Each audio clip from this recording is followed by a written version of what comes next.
Content warning. This video is about a sensitive topic involving loss of life. We've removed any graphic content to comply with YouTube's guidelines. We aim to provide informative, factual journalism on a tragic event in the public interest that does not dismiss its seriousness. All clips are used under the doctrine of fair use for news reporting and analysis. Some points made in this video are opinions and theories. I am not responsible for third-party information. If you want to see an uncut version of this video, go to patreon.com/traplawross.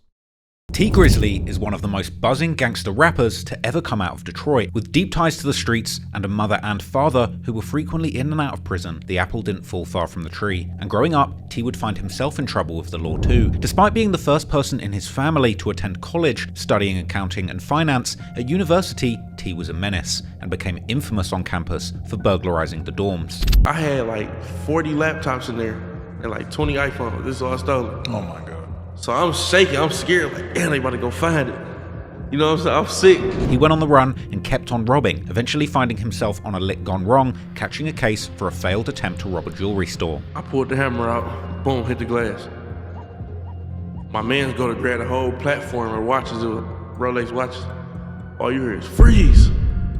T Grizzley ended up getting put behind bars for this brazen robbery spree, and while in prison, he vowed to change his life and become a rapper. He was released from prison at the end of 2016 and released his groundbreaking song First Day Out. This song blew him up instantly, scoring him over 2 million views in less than 3 weeks and over 300 million spins to this day. The song made him the hottest street rapper in America and launched a bidding war for his contract, and later signing a major deal, he had truly made it out of the trenches, embarking on a lucrative career as a rapper. All with the help of his auntie JB, he would make it to the top. But today, in 2025, there's a dark rumor surrounding T Grizzley that might just tear down everything that he spent years building. In 2019, his aunt, through marriage to his uncle, would be gunned down in a gangland-style attack that T Grizzley claimed was meant for him. Also, shots fired into an SUV, killing the manager and family member of a popular Detroit rapper. Off the top tonight at 11, investigators trying to determine if rapper T Grizzley was actually the intended target. But like, it was coming for me because they opened my door and was shooting the car. They hit her 8 times though. Over the next 6 years, he would make music that paid tribute to his auntie and saw him vow to catch the killers responsible. From here, he would continue his rise and keep rubbing shoulders with the greats of the gangster rap game. One of those people he got close to during this time was Chicago drill rapper Lil Durk, who had his own deadly ties to the streets, with a particular association to a crew of killer rappers known as 600. T Grizzley got so close to Lil Durk that he would make a collaborative mixtape called Blooders with him in 2017, just 2 years before his aunt JB's murder. And after the murder, he would continue to collaborate with Lil Durk and his crew, collaborating with one particular member of Lil Durk's OTF collective and the gang 600, Booker 600, with Booker even being a groomsman at T's wedding. But T Grizzley's life would be absolutely turned upside down when it emerged in 2025 that a man was facing trial for the murder of his aunt JB. But to the surprise of everybody that had been following his career, the killer was a member of the 600 gang named WoohThang, and the details of the case were remarkably strange. 600 member WoohThang had allegedly camped outside the house that T Grizzley's aunt died at for 2 hours before the murder, and ever since that news came out, considering how close T Grizzley had remained to 600 members following the murder, rumors would fly that T Grizzley might have been the one to set up the killing himself. Since then, dozens of internet detectives following gang scenes in Chicago and Detroit have tried to connect the dots, uncovering a bizarre string of evidence that tore apart the official narrative that T himself had spread about JB's murder. How did they know to wait out at that address for an hour and 56 minutes waiting for them to show up? It doesn't make sense whatsoever. Rumors flew that T Grizzley might have even been in a relationship with his uncle's wife and inferred that she had tried to take control of his music career. Now with a reputation as a backdoor king and dozens of suspect lyrics about setting people up, many people think that T Grizzley's days are numbered. So today, we're going to take a forensic look at T Grizzley, his career, his lyrics, his interviews, and his entire digital footprint, to try and work out once and for all if T Grizzley really is the set-up king that he portrays in his music, and whether he truly would have had a motive to take out his own aunt. If you want to watch my videos uncut and extended, go to patreon.com/traplawross, where you can get those for just $2. Also, you can now watch my new drops on Spotify, so go search me there Here's the video. T. Grizzley was born Terry Sanchez Wallace Jr. on March the 23rd, 1994 in the unforgiving streets of Detroit, Michigan, a place where dreams go to die and the streets claim more souls than they save. Some lose their lives to shootings and drive-bys, others to drugs and the cycle of addiction, and for many, the streets, the drugs, and the trap force good people to make bad decisions. The desperation in these streets often forces desperate parents to choose between their children and their own survival, and in T. Grizzley's case, it was a deadly combination of drugs and abandonment that would define his childhood. As he would later explain in an interview with Adam 22 of No Jumper, both his parents were deep in the streets, selling drugs to survive. My parents was the ones in the streets. Oh, okay. My parents, uncles, aunties, my whole family was in the streets. Just selling drugs or what kind of stuff? Selling drugs. And so you, as a very young kid, you remember like just seeing that and it was always normal to you, or was there a certain point where you realized? It was so normal. But beyond the drugs, prison was like a revolving door in his household, with his mother and father constantly going in and out of the system and leaving their son to be raised by whoever would take him in. Man, it was crazy. I remember like when I was young, cause she been in and out all my life. You know what I'm saying? Which is why she got so much time in the feds when she did get her time, because of the point system shit. That responsibility often fell on the shoulders of his grandmother, who lived in a small house near the intersection of Joy Road and Southfield Freeway in Detroit's notorious Warrendale neighborhood. His uncles and aunties also stepped in to fill the void left by his absent parents, but this didn't shield him from the streets either. If anything, it actually pulled him deeper into them. Just like T's parents, his extended family was also caught up in the drug game, and they weren't shy about involving a child in their operations, even going as far as handing him packages to deliver to waiting customers. I'll be sitting in the living room with my grandma, and my uncle would be like, "Here, T, take this outside to them," and it'd be like some crack or some heroin. My grandma don't say nothing, like just normal. For T, this was just normal life. At that age, he didn't understand the danger of what he was carrying or the lives these substances were destroying. It never occurred to me what the drugs can do to people. Really? But even surrounded by all this chaos, he somehow managed to stay on a different trajectory. T wasn't smoking, drinking, or getting high on his own supply like so many others in his situation would have. In fact, he was actually pulling good grades in school, which was pretty impressive for someone growing up in these circumstances. You know, but in school, I always did my work though because it was easy. You know, and plus, all my friends, we all did our work, and then It was during these formative years that T's love for music really started to develop. Besides drug dealers, T's uncles were also aspiring rappers who had turned the basement into a makeshift studio. They would play hip-hop and R&B throughout the house, and T would watch them record tracks and craft lyrics, absorbing everything like a sponge. When T was about 12 years old, his uncles brought him along to the studio just to hang out, but during the session, they come up with the idea of making a young voice sing the chorus on one of their tracks. And as it would turn out, T was the only kid in the studio. I started rapping when I had to be about 12 years old. And I went to the studio one day with my uncles. I'm just coming with them. And they came up with an idea in the studio that they wanted to have a younger voice singing a chorus. At this point, he had never recorded anything before, and he didn't want to mess up in front of his uncles. But when they played it back and he heard his own voice coming through the speakers, he fell in love with the sound. I don't want to mess up, plus I'm nervous. You can hear I sound like I'm shaking through the raps. But when I heard my voice playback, I fell in love with it. From that moment on, T was hooked, and he would begin writing raps at home and creating songs of his own. From there, I started writing raps at home. I started doing songs on my own. By middle school, he would eventually form his own group with two close friends from school, JR and Lee, calling themselves All Stars Ball Hard, or ASBH for short, with T going by the moniker ASBHT. But even as a teenager, T was getting specific about topics like robbery and violence, establishing a blueprint for everything he would later become. In early ASBH tracks like Chopper Boys, his opening bars would talk about hunting his ops down in the dead of night. He would also call them fake gangsters for saying they rob and kill, and later shouting out his hood, warning outsiders to stay away. Also making reference to being a calculated planner who sees his targets clearly before he strikes. At this point, it wasn't deep conscious rap songs they were making, they were just young teenagers rapping about young teenagers stuff, bragging about being fresh, having some money, or talking to lots of different girls. But they took it seriously enough to record their tracks and upload them to YouTube, likely hoping that someone, somewhere, would discover them and change their lives. By the time T was just 16, they managed to get a slot at a local club, even though they were way too young to even be in there legally. I do the first performance I ever did, it was so dry. Cause it's like, we in this club, we so young that we not even supposed to be in the club. But that first show was a disaster. The crowd didn't know their music, the promoter had just thrown them on stage as a favor, and the whole thing was, as T put it, dry. And don't nobody know our music. The promoter dude just mess with us like, y'all wanna perform, I'm gonna get y'all on this little show.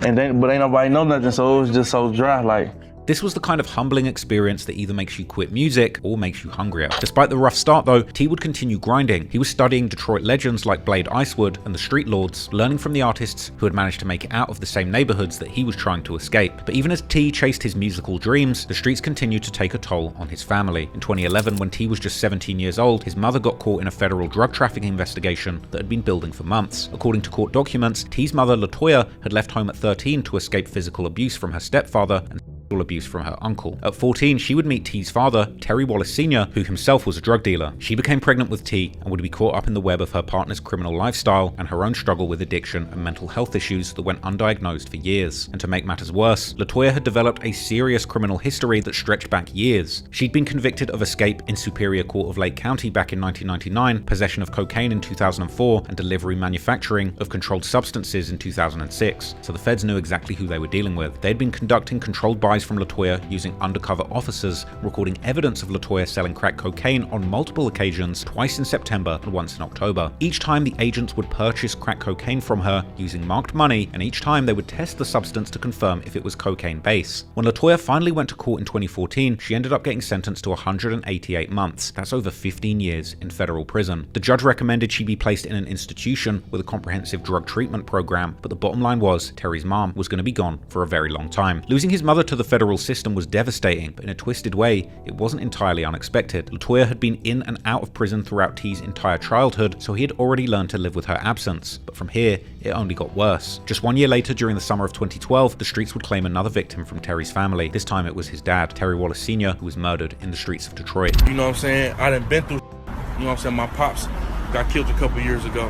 I was old enough to feel that. The timing couldn't have been worse. In the span of just 2 years, he had effectively lost both parents to the violence and drugs that plagued Detroit's streets. Around the same time, T would also lose a beloved teacher to another homicide. He would be quoted in the newspaper appreciating his teacher for advising him to stop hanging around the wrong crowd and to be determined to set and accomplish his goals. For most kids in his situation, losing all these important people in such a short time span could have been the breaking point, the point where they would have snapped and lost their way. But T was built different. He didn't crash out under the weight of these tragedies that were plaguing his life, at least not yet. In the midst of these tragic losses, T was still inspired by that teacher who told him that he could do better, and he would make a genuine attempt at using his education to break the cycle. Michigan State University accepted him to study finance and accounting, giving him a legitimate path to an honest job that could allow him to make big money the legal way. For the first time in the Wallace family's history, someone was going to get a degree and build something different, far away from the streets. Everybody really just dying and getting locked up.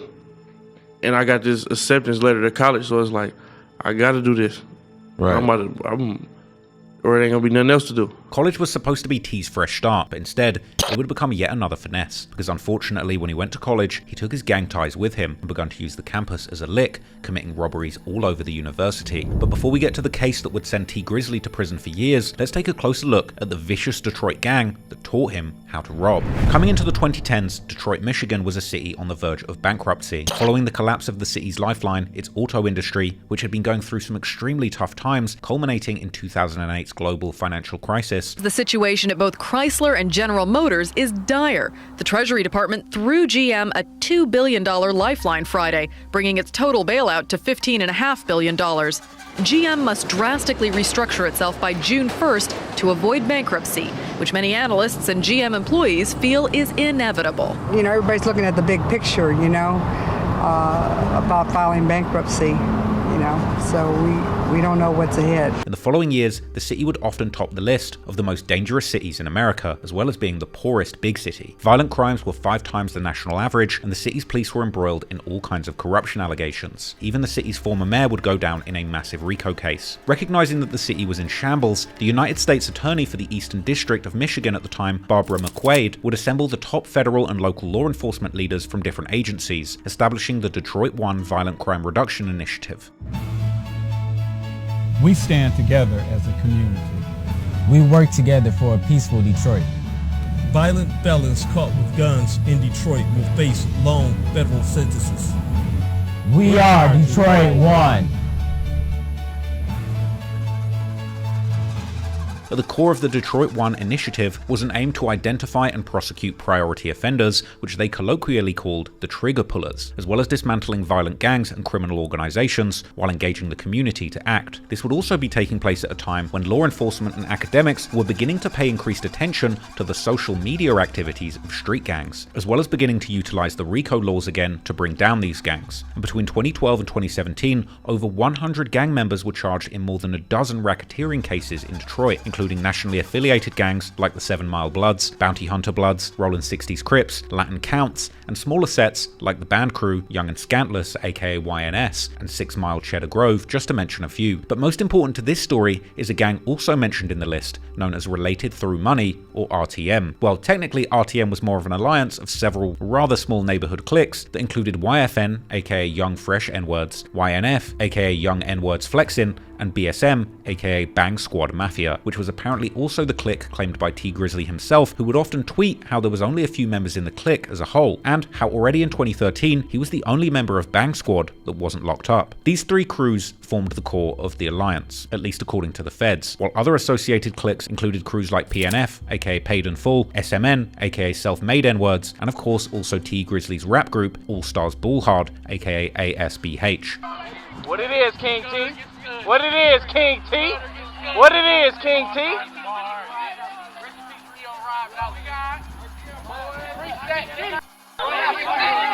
Salute to all that. You feel me? Salute to all that.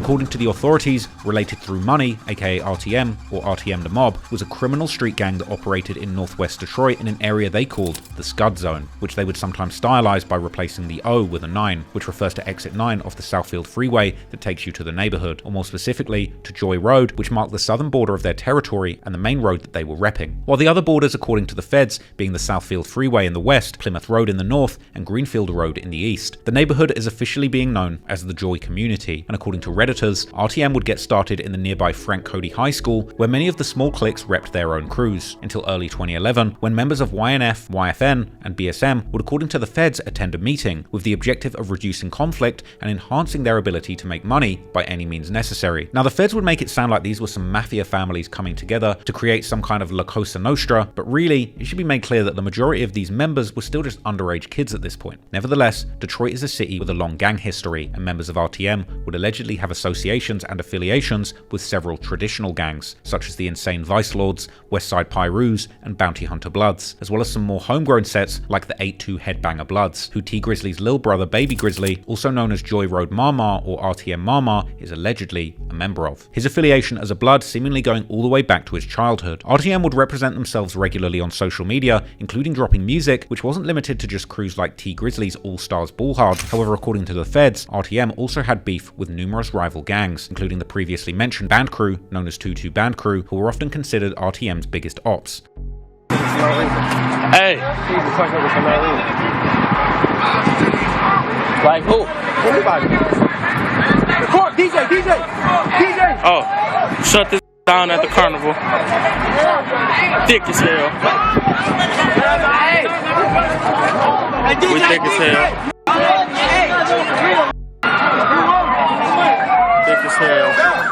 There was also TMCNE, aka Too Much Cash Never End.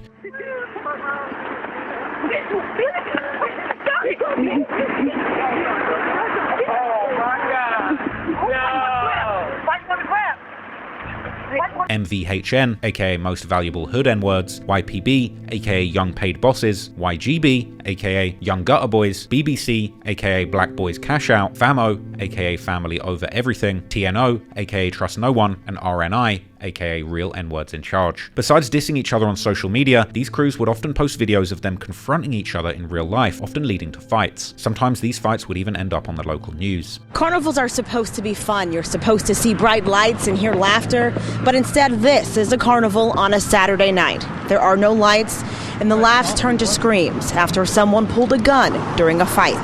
They beat me. Hey, look at my jacket. Look at my jacket all dirty.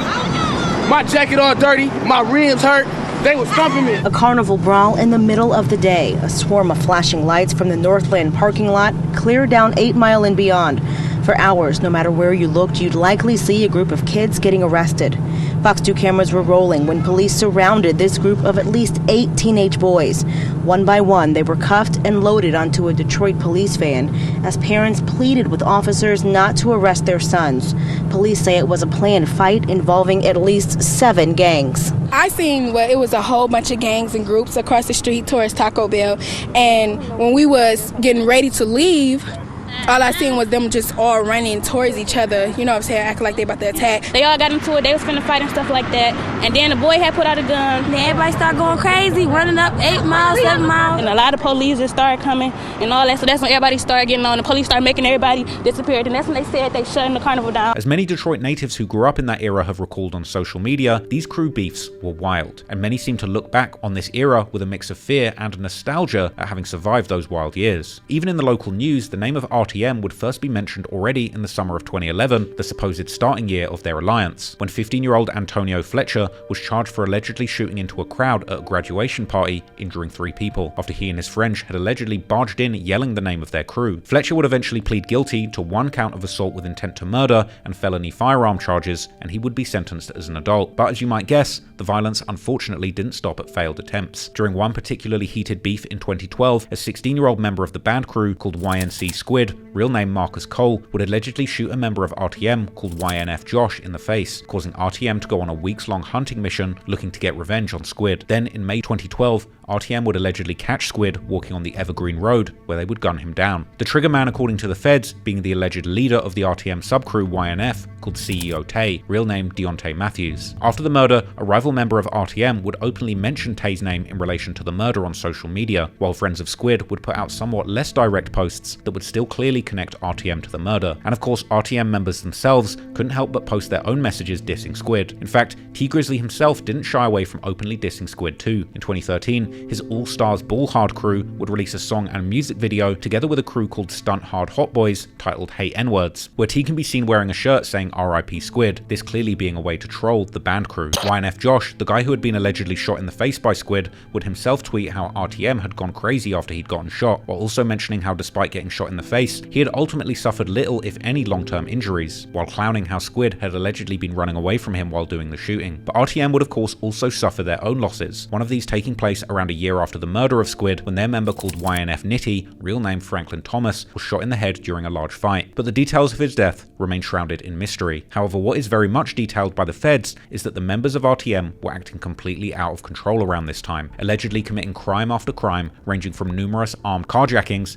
numerous jewelry store robberies and home invasions, as well as shootings and even more murders, until their crime spree would finally come to an end in 2015 when 5 of their key members were indicted on federal RICO charges. These included Deontay Matthews aka CEO Tay, Mayor Thedford, Brandon Sims aka B, Brandon Owens aka Lil B, and Antoine Foster Stockton aka Twan. Like with the other gangs, the US Attorney's Office would come out with a celebratory press release where they would praise the indictment as yet another example of the Detroit One initiative working to halt the city's out-of-control gang crime, while a special agent in charge of the FBI's Detroit Field Office would call the RTM members some of the most violent criminal offenders in the Detroit area. T Grizzley would actually comment on the indictment in his 2016 song Straight to It featuring Bad Gang, seemingly responding to the gossip in the Detroit streets of people wondering how he had gotten out of the indictment, with T stating that he was never part of the case while telling his haters to stay quiet. Then in 2017, the news would report how 10 members of RTM had been arrested altogether as part of the Detroit One initiative. It's not entirely clear who all 10 of these people were, but while T Grizzley may have avoided going down with RTM, he wouldn't escape trouble altogether, because ironically, one of the greatest blessings in his life at the time, his acceptance into Michigan State University, would ultimately become his undoing. With associations to one of Detroit's most feared street gangs, RTM, T Grizzley himself would become a prolific robber too, and unfortunately, despite being the only person in his family to attend college for generations, his connection to the lawless streets of Detroit meant that he would start being a menace on campus. When T first arrived at Michigan State, he was genuinely trying to do the right thing. He started hanging out with good students, focusing on his studies, and staying away from trouble. Right away, I started hanging with some dudes that was doing good in college. I started hanging with some dudes that was doing good. Like, I ain't even have it in my mind to do nothing illegal when I first went there. Right. I'm hanging around good people. Boom, the people who like I was at seeing that orientation, and we both from the city, so we like, bet we was gonna rock out together up here. In fact, as a finance and accounting major, T had access to internships and opportunities that could have set him up for a legitimate career after graduation. The internships would pay for his flights and hotel, but he was expected to cover his own meals, professional clothing, and other expenses. Now within my major, I had access to some internships, but I had to travel. You know, they was gonna pay for the ticket there in the hotel, but I had to buy my own food and have a change of clothes and had this type of business attire and all that type of stuff. Now, for the average college student, this wouldn't be a big deal, as they could easily ask their parents for help or use money they'd saved up. But T didn't have parents to call, and he definitely didn't have any savings. He was broke. When you're desperate and surrounded by other more privileged people's expensive belongings, sometimes that desperation leads to bad decisions. Eventually, T would link up with his friend JR, real name Jeremy Ford, who magically popped up with 11 grand on him shortly after struggling to pay an $80 phone bill. One friend in particular came up there. He was broke. Someone like, I only had $80 left and paid this phone bill. Now, I needed some money, but I'm trying to get a job. So the broke friend come back one day with like $11,000 on him. T asked JR to put him on, and with that, they came up with a dirty plan. Whatever you did, I don't know what you did, but whatever you did, we doing it again tonight. I don't care what it was. They started burglarizing other students' dormitories, stealing laptops, electronics, cash, basically anything that they could find. So you got to break it in dorms and all that. So now I'm running my money up. By February 2014, they had stolen over $20,000 worth of items from their fellow students. T would later tell Adam 22 that he had accumulated 40 laptops and 20 iPhones from this crime spree. I had like 40 laptops in there and like 20 iPhones. This is all stolen. Oh my God. But on February the 27th, 2024, their run came to an end when state police caught T and JR on their way out of campus. He like, after we grab him, I'm about to grab my bags out of here and we just gonna slide to Detroit right quick because it's getting hot up here. They starting to catch on to us. So we knock on the door. One of the Michigan State police officers answered the door. Boom. They come out there, search us, take all our money off of us. Went to my room. So you were just about to leave? I was just about to leave. T had only been at Michigan State for about 4 months, barely long enough to settle into college life, and already he was throwing it all away. How long have you been in college at this point? I was only up there for like 4 months. Really? I was only up there like for 4 months. When word got around that he'd been arrested, another one of T's friends ran to T's dorm to grab all of the stolen gadgets and move it to their own dorm. This evidence tampering would hurt the police case, forcing them to let T go, but take more time to properly build a case against him. They processed us, let us go without no charge. 5 months later, they came back and charged us. At this point, T knew what this meant. They had him dead to rights, and it was only a matter of time before they would come back with charges. So he made a decision that would make everything worse. He went on the run, fled the city, and went 500 miles south to Kentucky. But halfway to Kentucky, T received a call from the Lansing Sheriff's Department saying they had a warrant for his arrest. Hey, how you doing, Mr. Wallace? This is such and such with the Sheriff Department in Lansing. Yeah, we got a warrant out for your arrest. Now, T wasn't just running from his problems, he was a wanted man, and he would later claim that he felt like public enemy number one, with every cop in that city looking for him. On the way to Kentucky at that point, I'm like, I'm a wanted man, because I'm like, damn, I feel like I'm public enemy number one. In America, I'm like, every cop in America is looking for me right now. But instead of going back and turning himself in, T continued his trip to Kentucky. He knew that he needed money for a lawyer, money that he didn't have. Gotta do it now, because I gotta go hit the lick and pay for the lawyer. I ain't got no pay. Thanks. And it was here that T made the biggest mistake of his young life, because instead of laying low and staying out of trouble, T and 4 other guys decided to rob a jewelry store called the Castle on West New Circle Road. Before executing their plan, they made a strategic move to call the police, claiming there was a shooting at a local school, hoping to draw officers away from their target area. Police come. I knew it was gonna take the police a long time because we called the police before we got there and said we seen somebody with a gun on campus. With that, T and his crew walked into the jewelry store in broad daylight. It was hot as hell in Kentucky, but they were wearing hoodies to try and conceal their identities. When people in the store questioned why they were dressed like that in 90-degree weather, they would claim that they were boxers trying to lose weight. We walk in the jewelry store. We in Kentucky. Hot as bro. We got on hoodies. They're like, damn, what y'all? Everybody look at us in the store. Why y'all got them hoodies on? Like. But the plan was simple. One of T's partners was supposed to smash the glass display case with a hammer and grab everything they could. But when T saw his partner hesitating, he took it upon himself to make the move. That's when they heard the word freeze. My man's supposed to hit the glass. He taking way too long. I'm trying to get the on. This was the furthest thing from a college student. Oh, okay. I'm gonna do that. Yeah, right? all right, bet. He taking all day. I do this. As soon as I did, I heard freeze. Right. Now said freeze? Said freeze. Like bro. this is actually some cops are robbing. Like freeze! Freeze! According to T, a customer who was buying golf clubs had pulled out a gun and was pointing it directly at them. Like the way we got caught, a customer pulled the gun out. It wasn't nobody who worked at the store. That was a customer. Pulled a gun out. Like some off-duty cop? Wasn't an off-duty cop, a regular civilian that was in there buying some golf clubs, bro. News reports claimed that it was the general manager, but whatever the case, T would immediately drop his hammer and get on the ground, not wanting to test his luck or lose his life, unlike two of his accomplices who actually managed to escape. When I hear freeze, first thing to think in my mind, because I don't want to ever die. Yeah. So as soon as I hear freeze, I instantly think somebody got a gun and just pop you, bro. You feel me? He cocked that back. Get down, bro. Get down. T would later claim that he could see it in the man's eyes that he wanted to shoot him, and he was just looking for an excuse. A white dude? Yes. Of course. And I saw it in his eyes, bro. Listen. You saw in his eyes he was ready to go. I saw it in his eyes he wanted to so bad, bro. For the next hour and a half, they would lay on that jewelry store floor while that customer or manager held them at gunpoint waiting for the police, who had been diverted by the fake school shooting call that T's crew had made earlier. And when the police finally did show up, they tried everything to get T and his remaining accomplices to snitch on each other, offering them deals, but none of them gave in. You could go home right now. A word? Yeah.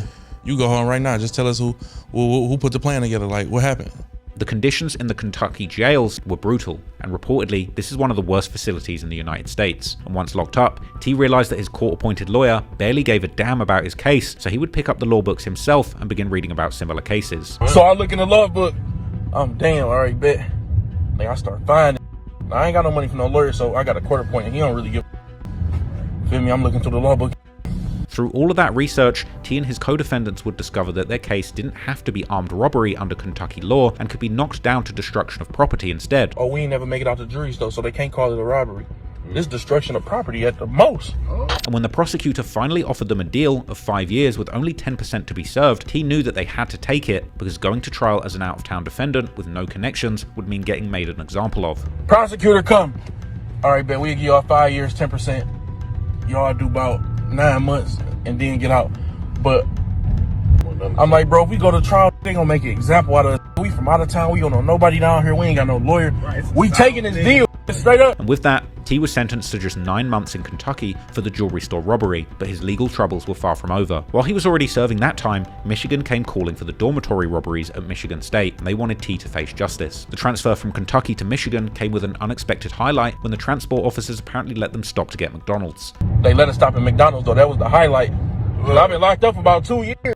I ain't had no food in a minute. That would be his last McDonald's treat in almost 2 years, because in September 2015, T was hit with an 18-month to 15-year sentence for the Michigan State robberies. What had started as a desperate attempt to afford college expenses had now cost him everything: his education, his freedom, and potentially the next decade and a half of his life. But it was during this lowest point, sitting in a prison cell with nothing but time on his hands, that T would rediscover his love for rap music that had been dormant since his ASBH days. And with a natural talent for rapping, he would be blessed with yet another chance of success, this time finding the legitimate opportunity to go straight that he fumbled at university. But unfortunately for T, unlike a university education, becoming a poppin' street rapper would sadly come with a whole lot of baggage. Winding up in prison, this stripped away all the distractions and forced T Grizzley to focus on what would really save him from the streets, his music. But things didn't start off easy. When he first started rapping in prison, one of the inmates would clown him for having weak bars. So when you was in jail and you was rapping, was like you was nice?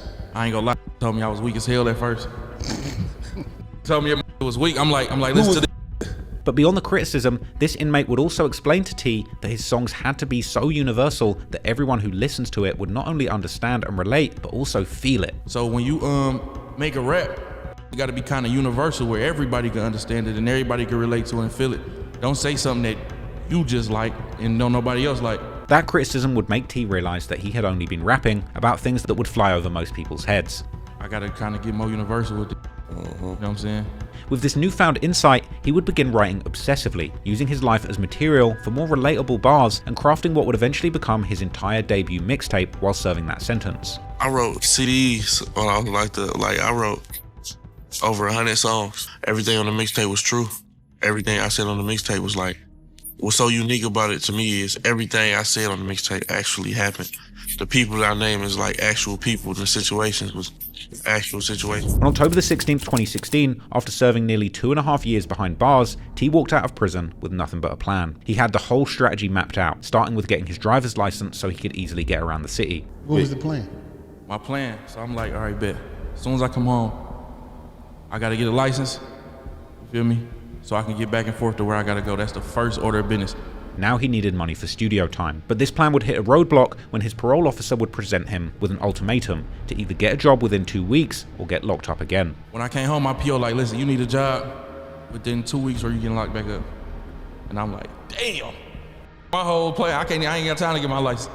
The next day, T showed up at the golf course where his friend worked dressed in uniform. He went straight to the boss with a desperate pitch. He asked for a job with no benefits or pay. He just needed his file to reflect that he had gotten a job. I get the exact same outfit. This got gloves and everything.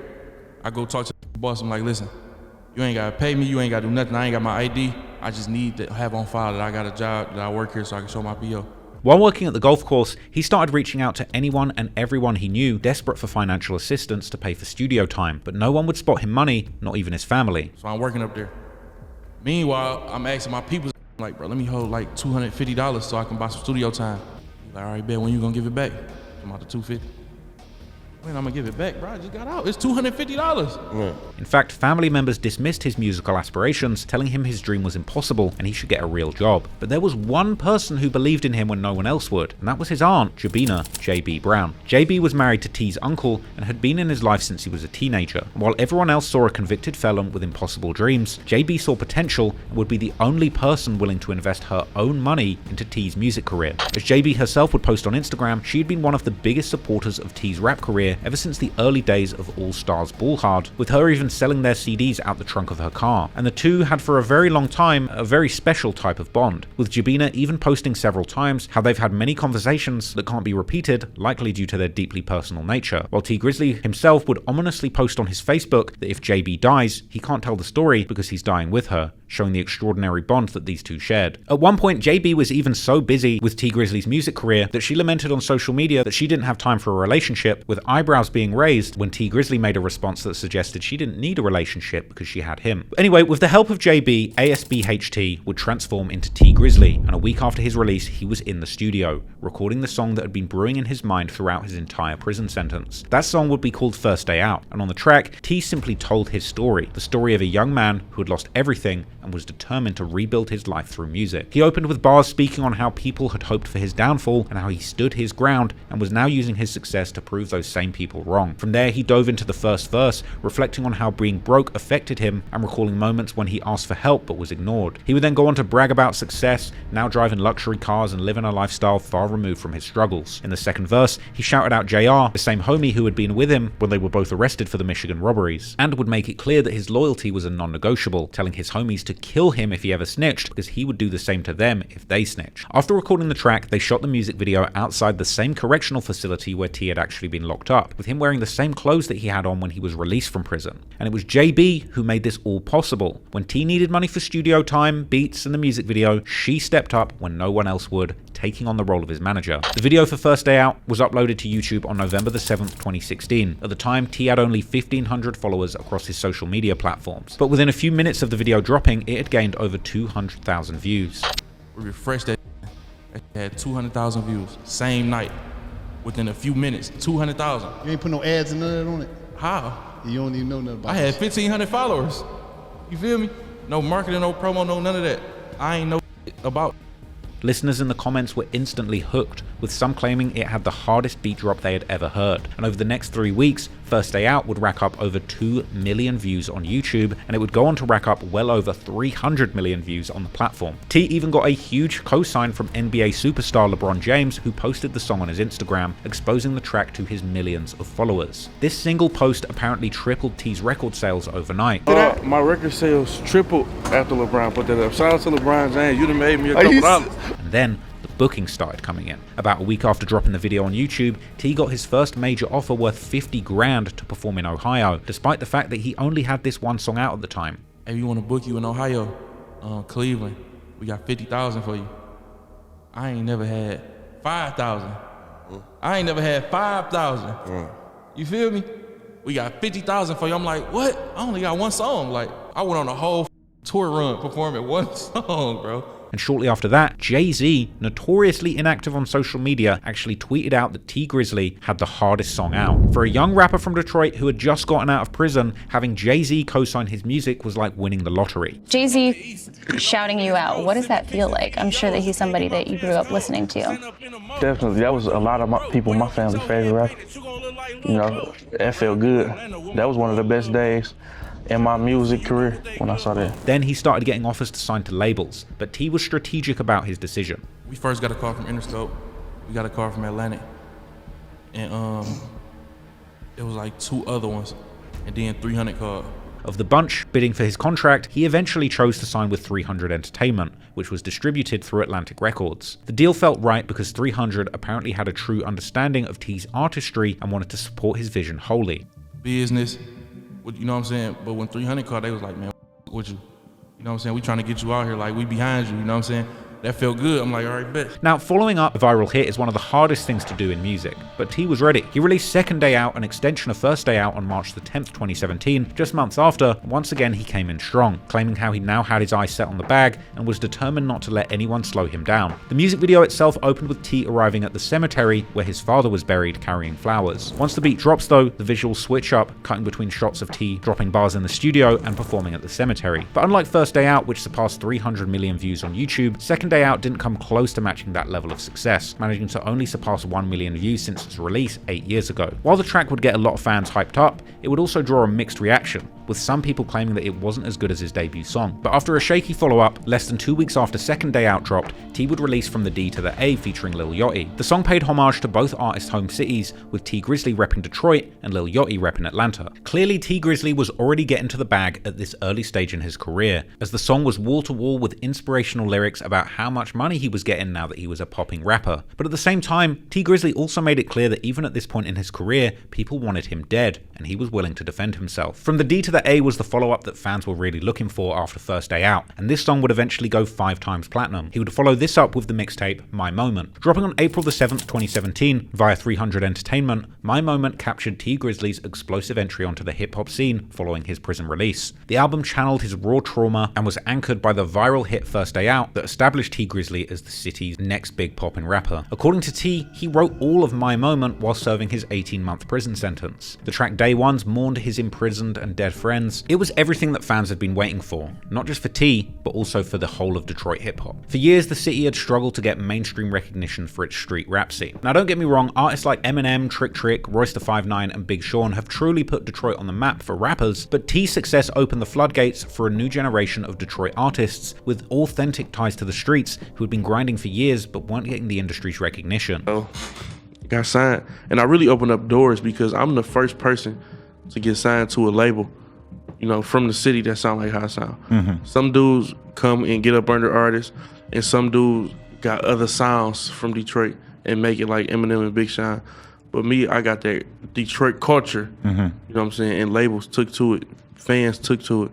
My Moment peaked at number 44 on the Billboard 200 and was certified gold. That year, T also received 2 BET Hip Hop Award nominations, which he would celebrate by copping a new bear chain. Throughout the rest of 2017 and 2018, T would continue to build his catalog and reputation, releasing the collaborative mixtape Blooders with Lil Durk in December 2017. Hot off the back of Durk's Signed to the Streets 2.5 tape that dropped in October and was really an attempt to revive his career, as around this time a lot of people were claiming Lil Durk had fallen off musically, and this street collab was something that was supposed to bring his career back to life with some of T's street cred, something that he mentioned in the song Third Person. The project was a fan favorite, and fans in the comments of the mixtape on YouTube loved to see the Chicago and Detroit streets coming together, describing the collaboration as dangerous. The project's lead single was called What Yo City Like, and it leaned into the idea of both rappers repping their respective cities, with T Grizzley starting the first verse asking Durk what his city's like and rapping how in Detroit you gotta keep your gun on you, with Durk replying with some rather interesting lyrics where he rapped about how they get down in Chicago, sending his young hitters to park outside outside their ops' cribs and wait for them to come out. The Project Blooders was a project that highlighted loyalty, survival, and the pure rawness of both the Chicago and Detroit streets. Interestingly, on the track Third Person, T and Dirk would take turns talking about their haters, with T rapping from the perspective of the family members who watched him suffer and did nothing about it, and Dirk from the perspective of supposed rumors circulating about him being a snake, as well as the criticisms that he got from listeners who gave up on him years ago. According to both rappers, the foundation for this collaboration was built on mutual respect that had developed between them over time, and as we'll later discuss, apparently their friendship certainly ran deeper than music. In an interview with Red Bull Music Academy, T would explain that he had always been a longtime fan of Dirk and the Chicago rap scene, not just because it reminded him of Detroit, but also because it motivated him. This admiration wasn't one-sided either, as T had earlier shouted Dirk out on his song No Effort. But beyond collaborative projects, T was also getting busy with his solo career, releasing his debut studio album Activated on May the 11th, 2018, peaking at number 10 on the Billboard 200. Arguably, the album showed just how much T had grown as an artist, while maintaining that raw authenticity that made him stand out, with fans across social media platforms echoing the sentiment about how great the album was. One fan in particular pointed out how T had kept his lyrical approach whilst experimenting with different sounding beats. That year, T would receive the MTV Video Music Award nomination, yet again validating his place amongst hip-hop's rising stars. For someone who had been an unknown armed robber just years earlier, this level of commercial and mainstream success was remarkable. Following the album Activated, T would continue to build up his catalogue, coming through with his second commercial mixtape, Still My Moment, that dropped on November the 9th, 2018. This tape featured collabs with Quavo, Offset, Chance the Rapper, and Lil Pump, and debuted at number 29 on the Billboard 200. On June the 7th, 2019, T would release his second studio album, Scriptures, which would also debut at number 20 on the Billboard 200. Now, this was a brilliant album and it has some absolute bangers on it. There was one particular song on there called Had To that had some very strange lyrics. Now, Scriptures dropped on June the 7th, 2019, which is a little over 2 months before the murder of T Grizzley's aunt and manager, JB. On the song Had To, we see a very sinister T Grizzley rapping about how he had to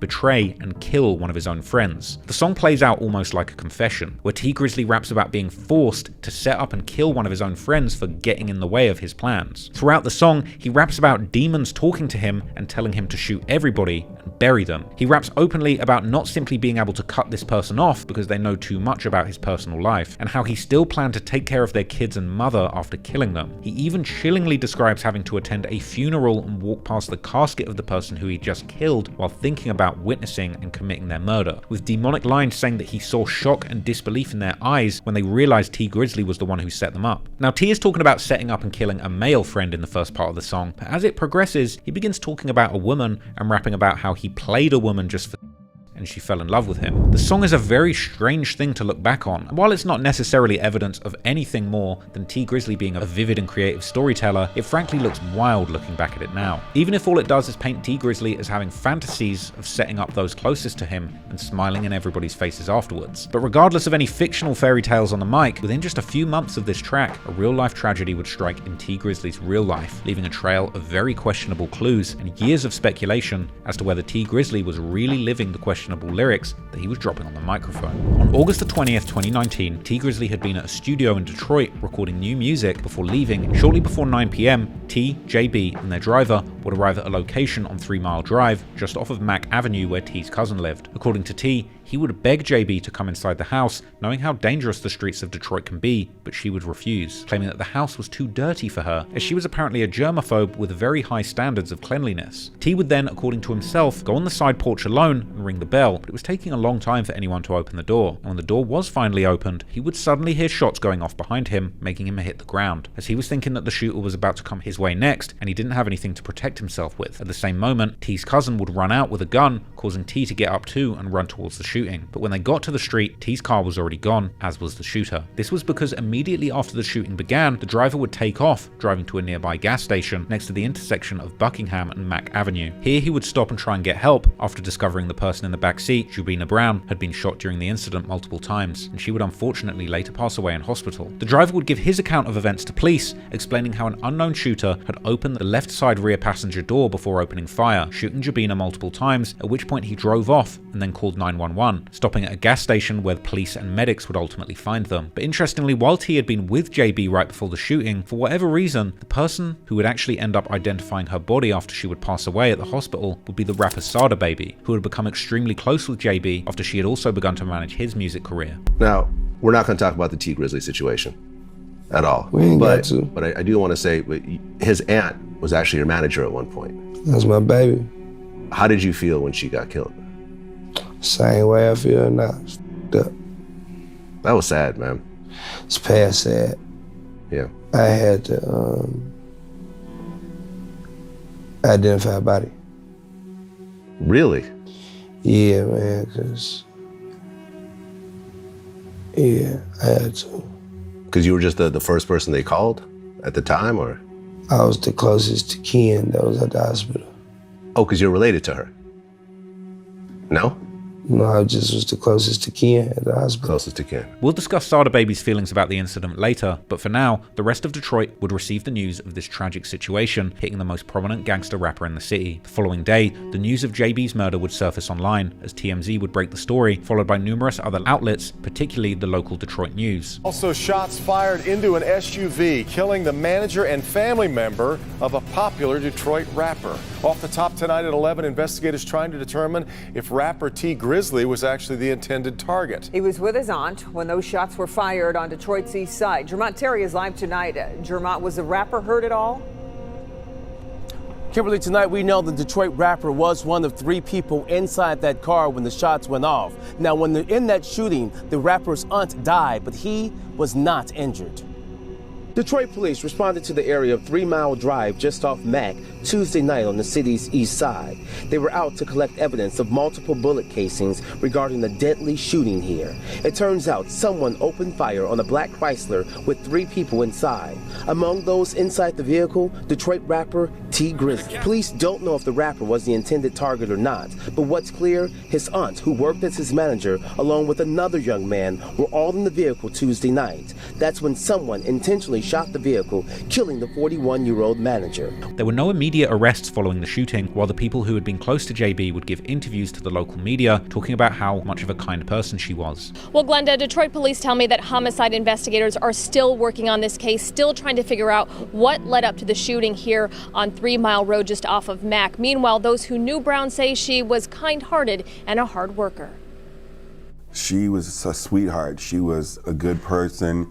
She was the type of person that would look out for you, do whatever, she could to help you. Bushman, host of The Bushman Show on 97.9 WJLB, first got to know Jobina Brown 3 years ago. He called her JB. She was the manager and aunt of Detroit rapper Grizzley. She also managed Detroit rapper Sada Baby. Grizzley would also mourn the loss of JB on social media, calling her an angel, while saying that he knows that JB will always be with him, just like she always used to be. Immediately following JB's murder, speculation on who was responsible flooded the internet. Some rumors claimed that 42 Gutter had some kind of involvement due to T's new signing, Sada Baby, having connections to a local gang war. Others claimed the person responsible was someone from NBA Youngboy's crew. Some members from the gang STL-EBT in Chicago would even make posts claiming to be smoking on Grizzley's aunt, likely the result of Grizzley deciding to diss Lil Durk's ops from Chicago after becoming friendly with him and collaborating. Some fans and the media even compared Jobina Brown's death to Nipsey Hussle's tragic slaying, suggesting that both were victims of murderous jealousy, suggesting that all the success that Grizzley was having had made his old enemies in the streets jealous. The next month, T would end up releasing a heartfelt tribute track dedicated to JB called Satish, which was her middle name. The song came with a moving cover art that depicted T and his fallen aunt as grizzly bears. T would immediately start the song with a line that in hindsight seemed like an attempt to get ahead of any rumors, rapping that he and JB were so close that people thought they were lovers. He imagined alternative outcomes, saying if he'd been outside with JB, he would have protected her. T also confidently claimed that he had been the target of the shooting and that JB had simply become a casualty because she'd been with him at the time. He would suggest the shooting was a result of envy and jealousy, and he also rapped about actively looking for revenge and putting up $1 million bounty on whoever did this, saying he didn't care if it was the mayor of Detroit himself. Even more interestingly, he alleged that the cops had already found a murder weapon. At the time, this was received as a devastatingly heartfelt tribute from a grieving nephew to the aunt and manager who saved and believed in him, a powerful expression of his real loss. Commenters on Reddit's Hip Hop Head subreddit praised the song and Grizzley's approach, with some commenting how you could feel the genuine pain and sadness in the track. Others called it his best song and claimed that the track earned Grizzley some new fans who hadn't heard of him before this tragic accident. The lyrics were so believable that T's public declarations of get back even raised alarm amongst the community, sparking a call to end the violence on local Detroit news. A new music video by Detroit rapper Grizzley reveals he fears for his own life after the murder of his aunt last month,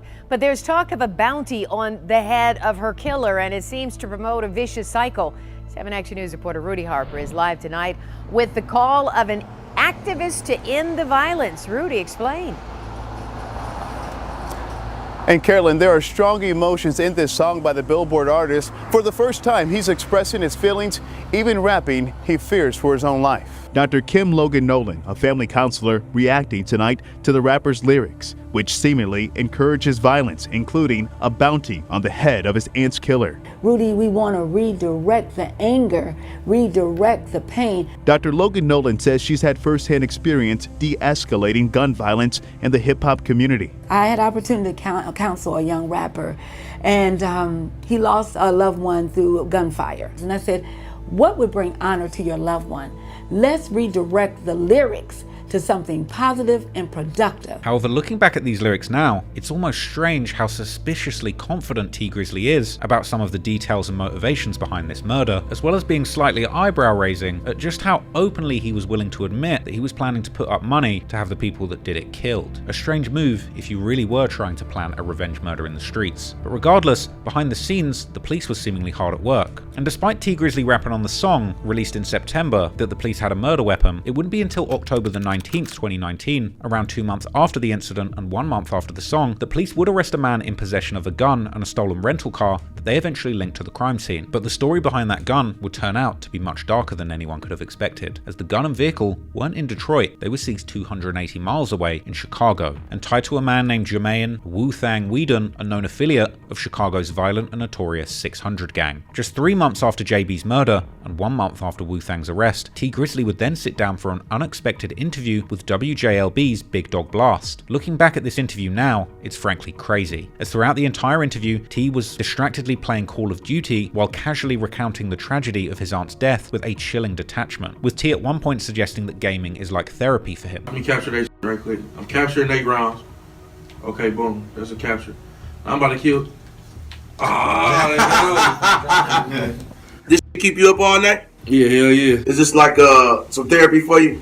It is though. It keep your mind. It keep my mind at ease. He would reveal that he had already moved on professionally, traveling to London to work with a new manager just months after losing the woman who believed in him when no one else did.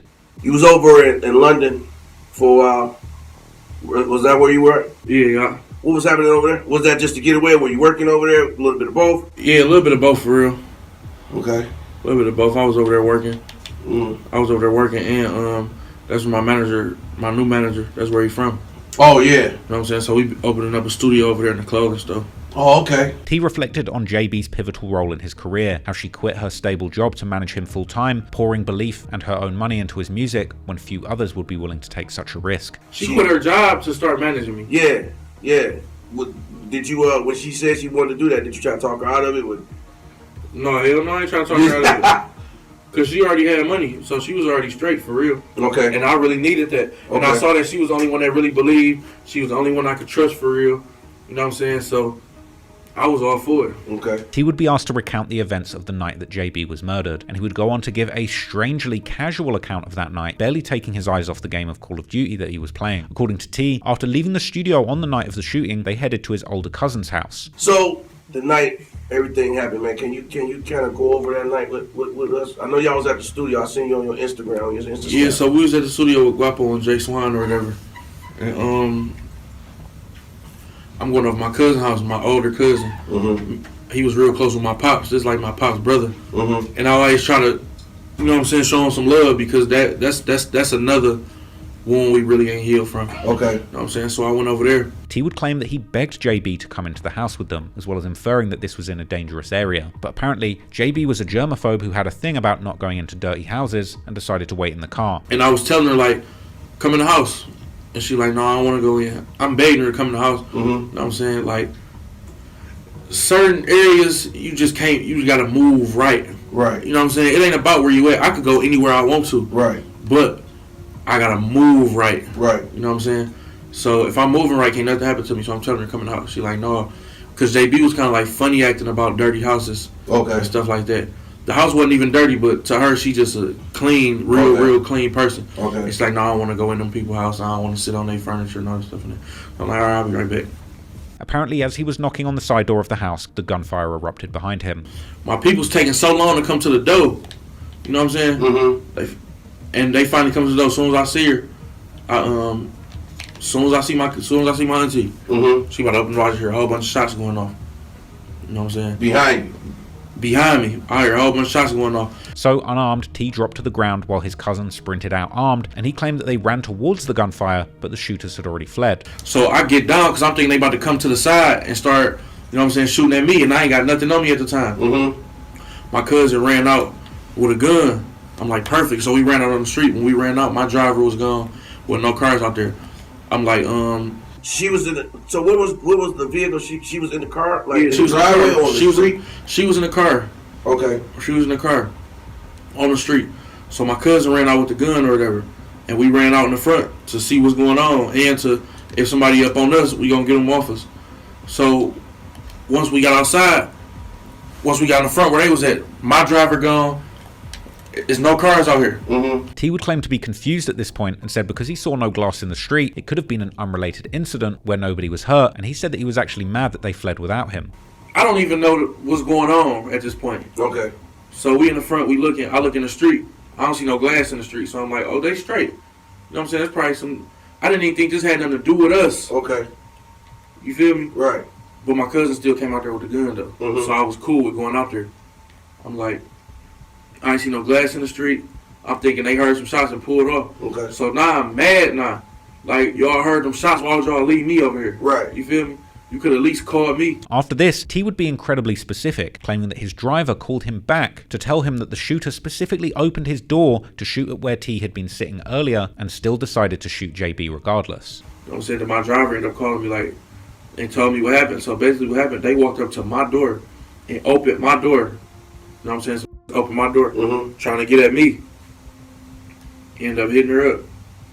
Where'd they hit her on the body? They hit her on her side and in her arm. She didn't get hit in her head or her face, and just all on her side. You feel me? How many on times? The side where her heart at. Oh yeah. Yeah, on the side where her heart at too. So that's fucked up. Now, I thought it was interesting how T specifically said she didn't get hit in her face or nothing. Now, I could be reading too much into this, but it's almost like he's saying that he has some respect for the shooter for not shooting her in her face, as if it was somehow a respectable professional killing. They hit her on her side and in her arm. She didn't get hit in her head or her face, and just all on her side. You feel me? Interestingly, T would point out that the shooters had actually hit her in the same spot where she'd been shot in a prior incident under eerily similar circumstances, revealing that she actually survived that incident because she went straight to the hospital. She got shot like that before a long time ago with my uncle. Okay. His car got shot up, and she got hit in the exact same place, but she lived. You know what I'm saying? Because she went straight to the hospital. Okay. My uncle drove straight to the hospital as soon as it happened. T would go on to reveal that paramedics rush her to the hospital from the scene rather than the driver, and even more interesting, he claimed that JB called him from the ambulance, but she couldn't get any words out, with T still distracted by the video game, showing no emotion, and repeating that they for certain were targeting him. Was she alive when did she die on the scene or the hospital? I think that, no, she died at the hospital. She was still alive. She was still breathing and everything. She called me. She called you? While she was shot, she called me. What'd she say? I was trying to talk to her. I didn't hear what she was saying. Oh. She couldn't really form no words. You know what I'm saying? But, like, coming for me because they opened my door and was shooting in the car. They hit her 8 times, though. This is honestly a bizarre interview, and when you compare it to other interviews of people recounting traumatic losses of their friends and family, it's really strange. I mean, just look at how different Sada Baby's reaction and body language is when talking about the same incident a whole year later to Vlad TV. She was his manager and friend too, and he seems genuinely hurt even having to think about this incident. His aunt was actually your manager at one point. That's my baby. How did you feel when she got killed?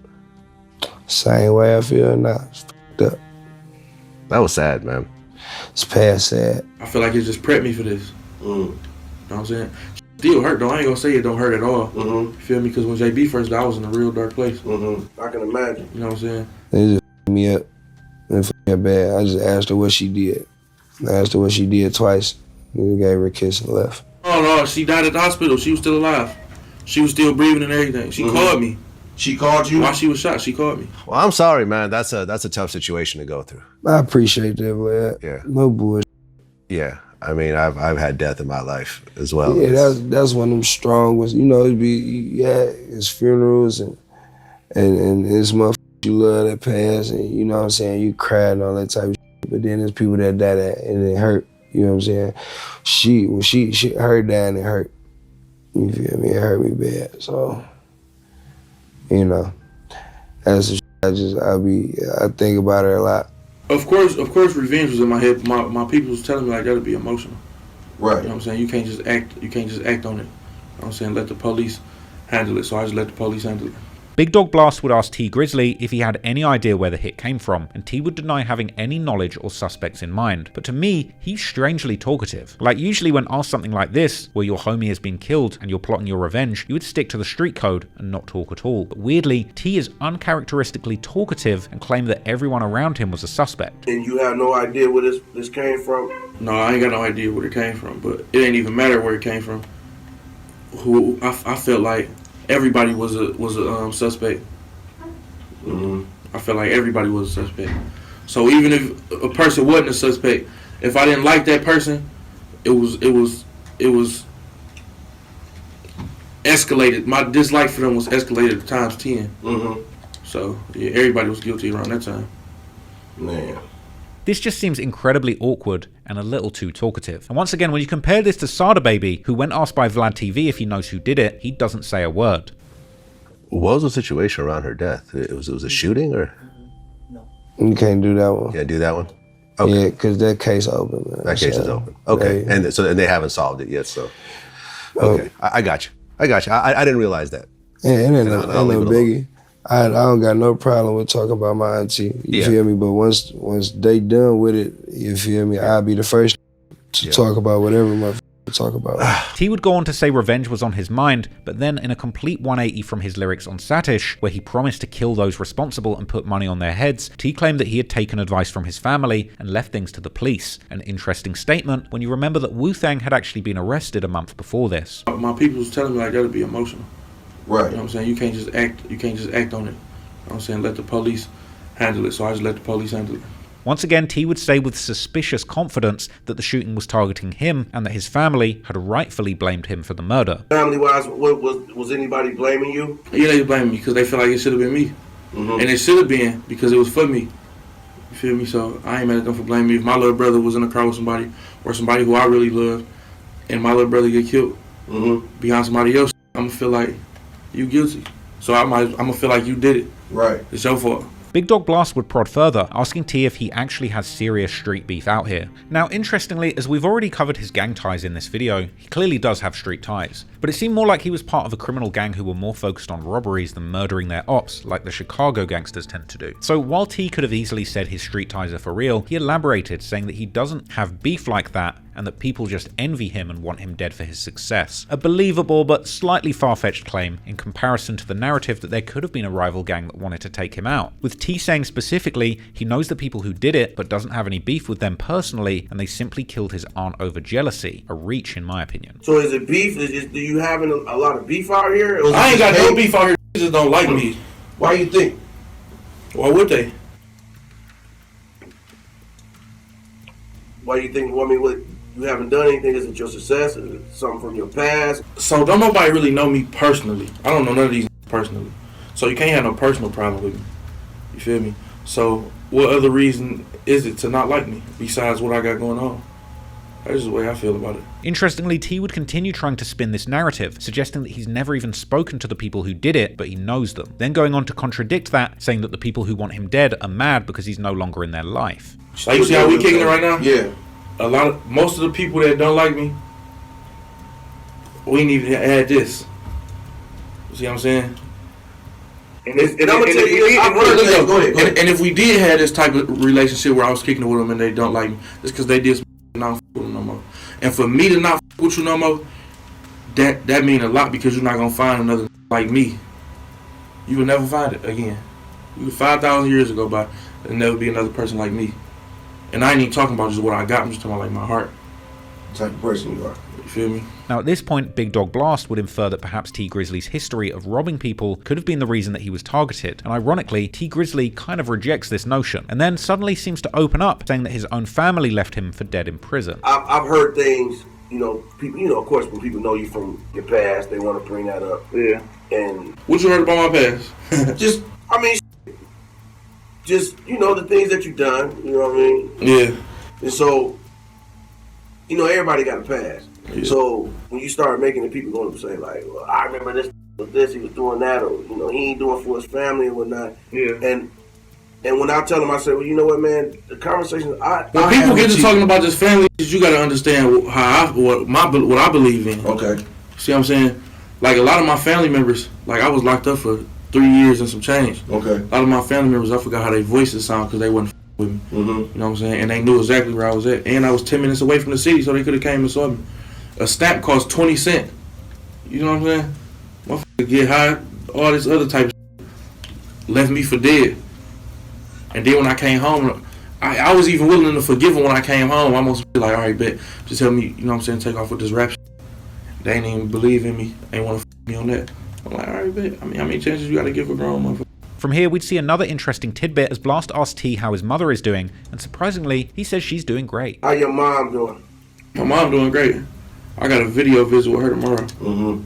Next, Blast asked T if his mother had a good relationship with JB, with T saying they was alright, but to me, it sounds like perhaps there was actually some animosity between the two, as T didn't seem to mention his mother being hurt by the murder of JB 2 months prior, nor did he say they had a good relationship. Was your mom cool with JB?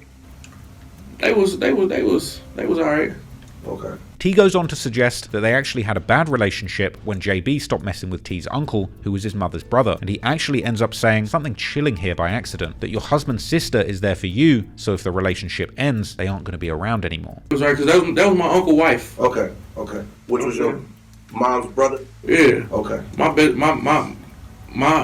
sister ain't gonna be the best of friends with my wife. Right. At the end of the day, she only there for you. Right. And if y'all stop with each other, she ain't gonna be around no more. Blast would then prod further, asking why T is so cool with JB if she stopped messing with his uncle, with T revealing that she had a house in the suburbs and that he'd spent a lot of nights there, eventually moving in. Well, how did y'all stay cool, you and JB? Because, JB always had a house in the burbs and shit. Okay. You know what I'm saying? And I had spent the night over there one time. And it was just a different world for me, coming from where I come from, so I always wanted to be over there. Okay. So she always let me spend the night. I'd be babysitting my little cousins. Okay. And this, like, the weekend turned into months turned into years, and then I just started living over there. Okay. And just going back to my hood on the weekends. Got you.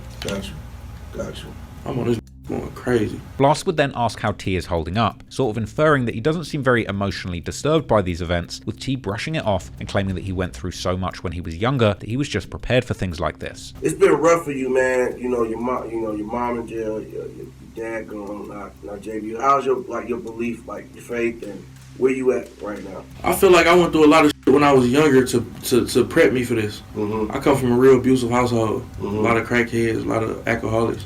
You know what I'm saying? I was selling drugs and doing shit in elementary school, mm-hmm. and that was normal to me. You feel me? Mm-hmm. So a lot of shit that was around me in my upbringing, mm-hmm. I feel like it just prepped me for this. Mm-hmm. You know what I'm saying? Still hurt though. I ain't gonna say it don't hurt at all. Mm-hmm. You feel me? Because when JB first died, I was in a real dark place. Mm-hmm. I can imagine. You know what I'm saying? And once my pops got killed, I feel like that was the worst thing that could possibly happen to me. Mm-hmm. You know what I'm saying? So basically, it's just like, still hurt, but I was already built for it. Damn. Before I even knew I was built for it. Blast would then continue pushing the issue, going as far as to ask T if he dreams about JB, with T saying instantly that he had one dream about her and that he tries not to think about her. You dream about JB a lot, man? I only had one dream about her. Mm-hmm. I only had one dream about her. I really don't even want to have no dreams about her, though. Right. That ain't no healthy dream for me. I don't want to wake up thinking about that. Right. I don't even want to have no dream about this. Yes. You know what I'm saying? That's like I don't want to have a dream. Okay, I don't want to have a dream about having $1 billion because when I wake up, it's going to be gone. Right. That's equivalent. Everybody tell you got $1 billion right now. That's equivalent to that, though. I don't want to wake up and I got something, then I don't want to go to sleep and I got something, then when I wake up, it's gone. Right. I totally understand that. Now, this interview was honestly bizarre, and it raised more questions than it gave answers. And many people in the comments pointed out inaccuracies and inconsistencies with the story, like why the driver fled the scene, but then didn't take JB to the hospital. Some suggested that he had gone to London after the murder to stay out the way and let the heat from the murder die down. Others pointed out how suspicious it was that T was so sure that they were coming to kill him, and many thought that it was disingenuous of T Grizzley to discuss such a serious event while gaming. Others pointed out that if T T Grizzley was moving correctly like he said he did, why didn't he call ahead and make sure that everyone was prepared for his arrival in the house? Some questioned how he could be so casual when talking about this tragedy that occurred just months earlier. Many people plain believed that from this, he was responsible for the murder. But interestingly, despite WoohThang being locked up a month before this interview, to his credit, it was unclear what the charges were at this point. And to the general public, the murder of Jobina Brown remained unsolved for over 6 years. However, behind the scenes, the first breakthrough in the case came only 2 months after this interview in February 2020, when new evidence emerged that pointed to a suspect. Ballistics would trace the gun seized from Jermaine Weedon during his October 2019 Chicago arrest directly to shell casings recovered at Jobina Brown's murder scene. Now, Jermaine is no stranger to the Chicago police, owning an impressive mugshot gallery from arrests that go back more than a decade at this point. But to most viewers of this video, this name or face likely doesn't ring many bells. However, Jermaine Weedon isn't just anyone. He's better known in the streets of Chicago as WoohThang, who is affiliated with one of the most infamous gangs in the Chicago drill history, the 600 Gang, whose deadly rise and fall I have previously covered in excruciating detail in a 6-hour deep dive video called 600 The Killer Rappers Who Terrorized Chicago. Now, as Redditors like to point out, WoohThang is technically a member of a set known as Duke Squad or DSG or Duke Squad Goons, who claim a neighboring territory to 600. But these sets have been very close since the beginning, and for years, WoohThang has been closely associated with 600, as can be seen from photos, music videos, and interviews going back all the way to the early and mid-2010s. In 2016, a Say Cheese interview with 600 Breezy would introduce WoohThang as an elite and original Day One member. Real elite, you feel me? Original Day One, you know what I'm saying? You know, we really in the hood. So, before the sentencing, did they think they was going to get away or get off with what happened? Yeah, bro. WoohThang was a serious member. Throwback videos showed him sliding with another notorious killer from 600 named Bitedown, with them sliding through the streets of Chicago guns in hand. Commenters claimed that both WoohThang and Bitedown had numerous bodies to their names, with WoohThang also allegedly being part of the infamous Get Back Gang alliance between O-Block and 600, which was formed in 2017 to avenge the death of one of O-Block's most notorious members and King Von's best friend, T-Roy, with one member of 600 even claiming that T-Roy's brother HK, who is commonly alleged to have been one of the Get Back Gang's biggest shooters, together with WoohThang, were both key members in this revenge-fueled gang alliance. But besides DSG and 600, WoohThang is often also considered to be at least somewhat affiliated with Lil Durk's OTF crew, this affiliation likely becoming particularly strong in the years leading up to the murder of JB, when the rapper Booker 600 would first become heavily affiliated with OTF around 2017 and 18, which was followed by 2 more 600 rappers, Mimo and Just Blow, signing to the OTF label in early 2019. 2 more to the family, hey, big bag alert, major bag alert, and that cap. Oh, no. That part of the film though, man, you know? Stupid. Dumb. Mimo the Sabbath,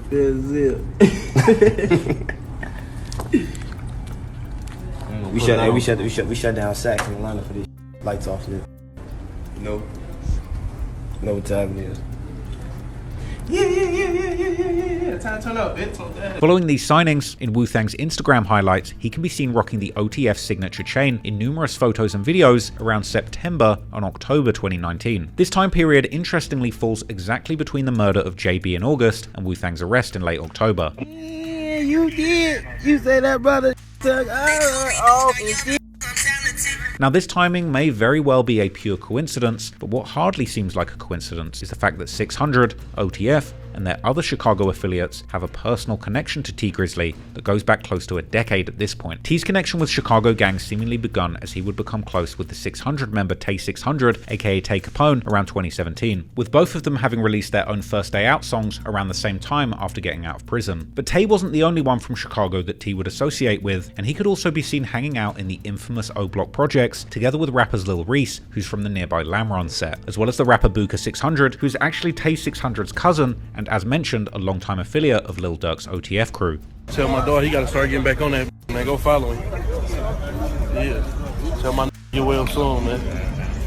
Yeah. Doc said gang 3 minutes. Gang. Oh, we out here, big O gang. Big O gang. This meetup would take place after the lyrics would come out that saw T Grizzley dissing one of the most famous rivals of 600, O-Block, and Lamron, the late rapper Lil Jojo, who was killed in 2012, not long after releasing a scathing diss track BDK targeting all of the black disciples of Chicago, with T Grizzley in a leaked version of his No Effort song, both shouting out Lil Durk and basically telling his rivals that if they get out of pocket, he's gonna make them join Jojo. This track would elicit various responses from Chicago rappers like FBG Duck, Want some clout. And according to Tay Capone, the responses had T Grizzley worried enough to call and ask about what he should do. He asked me about Swag De Niro, asked me about P. Rico, asking me about King Yella and all these rappers that's like tweaking with him about this and JoJo, and he like, man, bro, what you think? Like you know, I'm on my way out there. Like what you think? Like will come from this situation? Like he was really worried about this. Like, you know what I'm saying? And I told him, I said, bro, like me, I'm a real bro. Like I don't even diss my own ops in my songs. I've been stopped that 3 years ago. The dissing even resulted in his Chicago show being cancelled due to threats of violence. However, T would seemingly still make it to the city, with Lil Durk and Lil Reese making sure that he was good in Chicago. During these early days, T Grizzley would form a special bond with Booker 600, who would even later credit T for saving his life during an interview with On The Radar Radio, telling that T had helped him when he was struggling in poverty. You know, obviously T Grizzley was a big part of this project, and you wrote that, you know, he saved your life without even being there. What did you mean by that? Yeah. I say T play a big part of like me and my brothers just when we was down and out, like in poverty, in the trenches and shit. So T was a big part of helping us like to where we at today. You feel me? So he like, you know, he helped us get to where we are today, for real, like big, like personally, not just business wise, not just, you know, shouting our songs out of none, like way deeper, more like family. So yeah. In 2018, T Grizzley even hinted towards having been involved in shootouts alongside 600 members, rapping on his song Still My Moment, shout out to 600, we ain't gonna talk about that one night, if we strapped and they strapped, it's a gunfight. But T would also reportedly take both Booker as well as another 600 member McAdoo with him touring all over the country, with McAdoo, who would unfortunately get wrapped up in a double murder case not long after this, later telling the YouTuber DJ U from behind bars that he still had a lot of respect for T for taking him along to experience the tour life. Hey, you hear me? On my brother Gray, look, and this is the big shout out right here. Shout out to T Grizzley and my dear brother. That's my real big bro, my dear brother. Word. T Grizzley. He's stupid lit on my dear brother. Shout him out. LA. Shout out to T Grizzley. I can't forget about no like him. That you hear me? Hell yeah, I can't forget about like him. That's the den of the man. Look, shout him out, man, on Listening, man. Tell us about y'all relationship. You know, we ain't know you was in tune with T. You feel me? That's a good man. He showed me a lot of good stuff in his rap, in his rapping. You feel me? He took me to some places I've never seen before. You feel me? On Listening on his rapping side, you know. See on the tour, you know. Word. So that shout him out on that side. You know, he a good rapper on Listening Gray. I put him hard. Throughout the years, Booker and T Grizzley's friendship has only grown stronger, with the two commonly popping up together, from live performances to dropping songs and making cameos on each other's music videos as well as on social media. Hey, why the f*** I'm putting my pants on for? Why my shit stuck on my wrist while I'm trying to move the refrigerator from the back of the couch, man? Huh?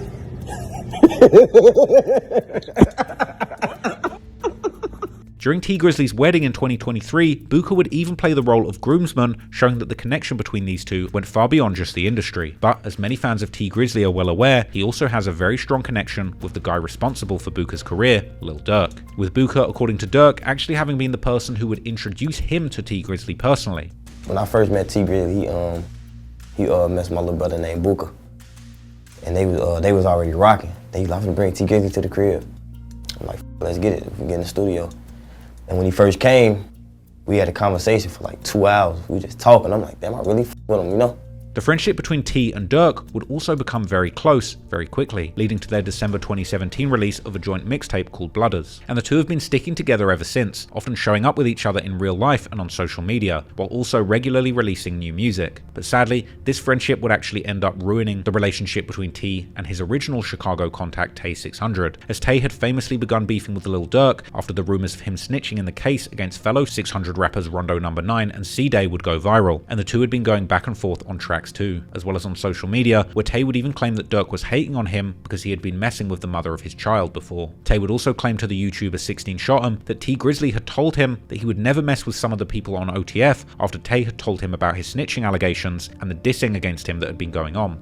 I mentioned the names of that was sleep this and trying to put it on me, and I told him the exact group of and you know everything. Like I just told him everything, you know, and he like literally like, bro, T Grizzley was telling me like, man, you gonna be the only from Chicago I f with it. Yeah, tried to do that on my case too, but at the end of the day, this, that, and the third, like they can't get away from real and you know, like he just had right responses at the time. I asked him about some of the he with right now from OTF. I spoke on them, right, and he was like, yeah, oh yeah, I never do them, like real talk, like. But nevertheless, T would seemingly choose his side and stick with 600 and Dirk's OTF, while these two sets would also come together to essentially form one supercrew during the late 2010s and early 2020s, this interestingly also taking place right around the time of JB's murder. However, besides Booker, there are only two people directly affiliated with 600 that T Grizzley still follows on Instagram, one of these being Young Famous, one of the original older members of the set, while the other one, interestingly, being none other than WoohThang himself. Even more interestingly, on the 25th of September 2019, about a month after JB's murder, these exact two people, Young Famous and WoohThang, could be seen together in a Facebook post by Young Famous together with Memo600, along with a caption that now seems rather ominous given the timing, saying stuff get wild, you kill a N-word, we bury and shovel together. Heart, footprint emojis, fist bumps, hashtag 6brothers forever. However, as we'll discuss next, there would be much more than just social media posts connecting WoohThang to the murder of JB. In March 2020, a month after WoohThang's gun had been connected to JB's murder through the ballistic evidence, Crime Stoppers Michigan would also put out a $2,500 reward for any info leading to the arrest of her killer. A very interesting move for the Detroit police to seek information when they already had the gun and a man in custody, with this likely indicating that they were seeking out more people involved in the conspiracy beyond WoohThang. Behind the scenes, law enforcement were likely already convinced that they had the shooter. In an affidavit written by an FBI agent working for the Detroit field office, he would provide evidence to the court in Chicago as to why WoohThang should be extradited to Michigan to face charges. Besides connecting the gun that WoohThang had been arrested with to JB's murder, investigators had also uncovered further evidence tying him to the crime. Most notably, when the Chicago police would arrest him on the 19th of October 2019, he was sitting with a female friend in a car parked in an alley in the middle of 600's hood, and this car would turn out to be a blue Nissan Versa stolen from Hertz, which matched the very car allegedly used in the killing of JB. This car was first recorded in New Buffalo, Michigan, traveling eastbound a day before the murder, and then recorded in Benton Harbor, Michigan the following night, traveling westbound about 2.5 hours after the murder of JB. WoohThang's alleged phone would also show him traveling to Detroit and then staying near the murder location for approximately 2 hours before traveling immediately after the murder westbound on the I-94, connecting to cell towers near the Benton Harbor about 2.5 hours later. This 2-hour campout before the murder being one of the most strange and damning details, which has convinced many that there's much more to the story. Something even more eerie is that on his joint album with T Grizzley, Blooders from 2017, Lil Durk rapped about his gang doing this very practice, claiming to have his young shooters park outside their enemies' homes to wait for them and get them, a chilling coincidence. During WoohThang's detention hearing in Chicago on November the 13th, 2020, he would try to deny being the person that Michigan authorities were looking for, despite the name and birthday matching, while also claiming that he himself had been shot on the 6th of August 2019 and was therefore on bed rest when the murder happened. WoohThang would plead with the judge to let him out on bond so he could take care of his sick mother, but the judge found the evidence presented in the FBI's affidavit to be very strong, and he would keep WoohThang locked up until a possible extradition to Michigan, which would indeed take place soon after, although surprisingly the federal case in Michigan would only charge him with being a felon in possession of a firearm, not the murder of JB that they had been providing evidence for in their extradition packet. Your Honor, calling case number 20-20598, the United States of America versus Jermaine Whedon. Good afternoon, Your Honor. William Sloan on behalf of the United States. Okay, Mr. Whedon, can you hear me all right? Yes, sir. Okay, Mr. Whedon, you're here for an arraignment on an indictment. This is actually your first appearance on an indictment that charges you with being a felon in possession of a firearm. However, after sitting for about a year behind bars in Michigan, the feds would suddenly seek dismissal of the indictment, as in October 2021, the Wayne County Prosecutor's Office would hit him with state charges, including the first-degree murder of JB. During the following years, this case would silently carry on, as seemingly nobody in the media or online would pick up on it and connect it to T Grizzley, while T himself would keep paying tribute to JB publicly, even getting a huge diamond chain made with her initials. And despite losing his beloved manager, following JB's passing, T Grizzley's career would hit overdrive, as he would seemingly go from win to win, both on the music side and in his new business ventures of gaming and streaming, where he would end up creating an empire worth millions of dollars. However, looking back now, T Grizzley would also use these outlets to broadcast to the entire world sneak peeks about his inner life, painting a picture of a person who didn't mind betraying everyone around him, including those closest to him, to get whatever he wanted. In April 2020, T would release the first installment of a series of songs all titled Robbery, which detailed a fictional story of revenge for a stolen chain, with him rapping about his intention to contact someone to get information, then hiring hiring hitmen to carry out murders. The narrative of the first track sees T actively tracking his target, requesting GPS coordinates from a stripper in order to ambush a person who took his chain. After receiving the location, he waits impatiently outside the target's house, texting his informant about timing while preparing for the attack. However, the plan goes fatally wrong when he sees someone get into a car, rushes them, and opens fire, but it turns out to be the wrong person. An eerily similar situation to the murder of JB. T would continue this narrative across several other tracks in his songs on the Robbery series. But after the first installment of Robbery, T Grizzley would bless fans with another full-length project on June the 19th, 2020, the interestingly titled project The Smartest, which included a cover art showing a cartoon T Grizzley wearing a JB tribute chain, similar to the one that he had been rocking since the start of the year. This project included the tribute track Satish, as well as a number of other tracks that addressed the incident. On the intro,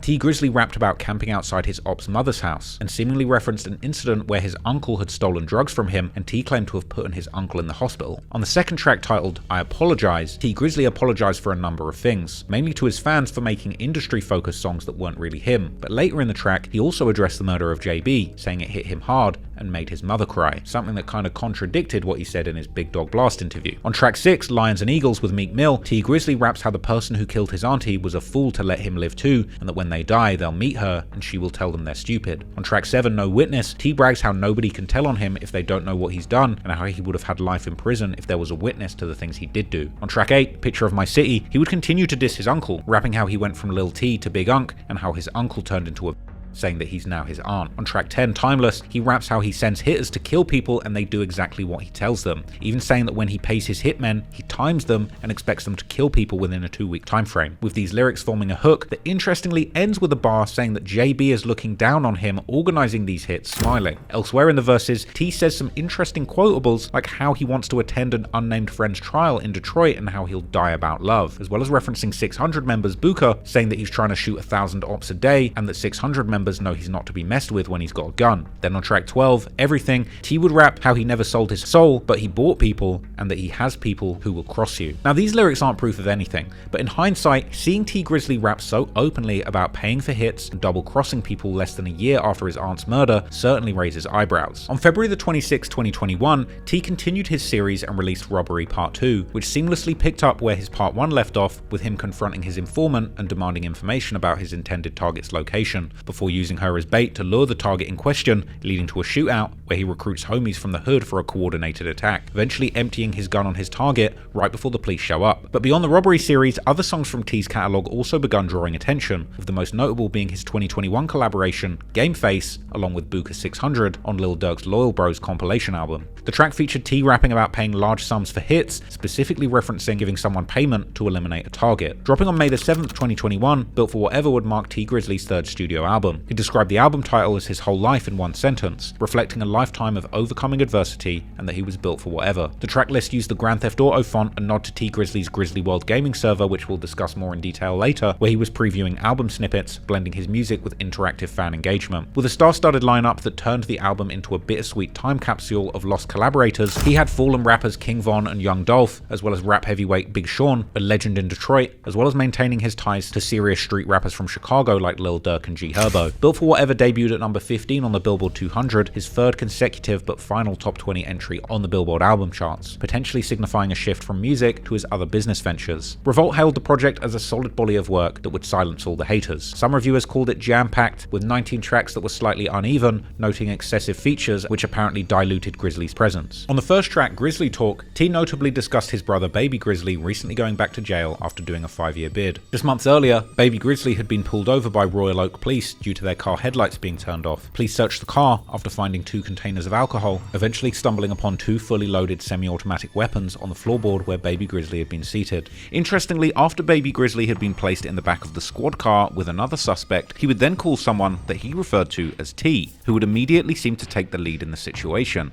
suggesting that one person needed to own up to anything found in the car, the silent implication being that it needed to be the other man and not T's brother, with T even adding that he would take care of the rest, while Baby Grizzley would then proceed to offer a bribe to the second suspect suspect of $20,000 to take the rap, with this plan, however, immediately backfiring due to a camera inside the squad car capturing the entire exchange. But what this video allegedly showed was that T was no stranger to handling serious criminal matters from the shadows and using his money and influence to push those around him into doing his bidding, whether that meant allegedly taking charges for his brother, or even, as some claim, carrying out murders on his behalf. You got your phone?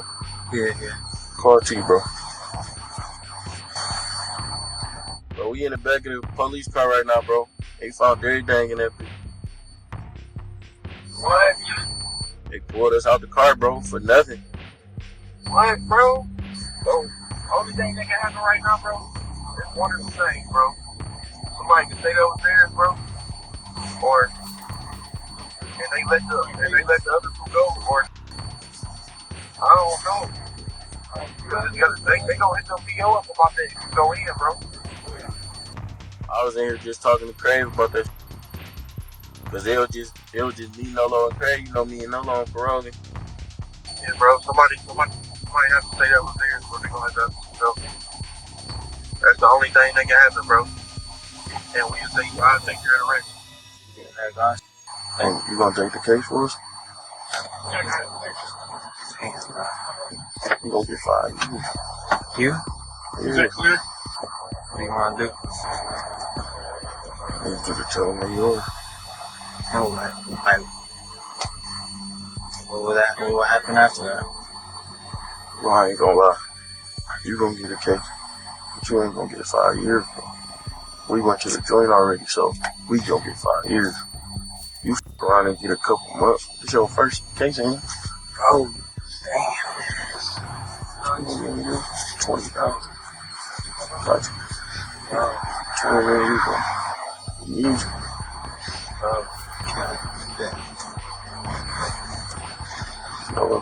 or are we going to jail? The Built for Whatever album was then followed a year later on April the 15th, 2022, with T Grizzley's 17-track mixtape, Half T, Half Beast. This 17-track mixtape marks T Grizzley's first major release since Built for Whatever, the cover of which depicted T's $300,000 pendant from Icebox with over 200 carats of diamonds of a half-man, half-beast. Echoing T's description of the album name, he's human like everyone else, but the things he's been through and had to survive have made him a beast. Interestingly, the project featured only 2 guests, T's brother Baby Grizzley and QC rapper Lakaya. Debuting at just 116 on the Billboard 200, this was his lowest chart position since 2017, likely a result of poor promotion and shifting trends in the rap game. But he would keep going with tracks like Robbery Part 3, extending T's fictional crime saga, following the events of T getting locked up for the murder, fictional murder that is, not only experiencing the harsh realities of incarceration, but also betrayal by close associates and even a cousin getting his girlfriend pregnant. A slightly suspicious line, considering the rumours surrounding JB possibly being pregnant at the time of her death too. The saga would continue on Robbery Part 4, released in September later that year. The narrative would become even more unnerving as he describes getting paroled with the help from a woman and then plotting to kill her,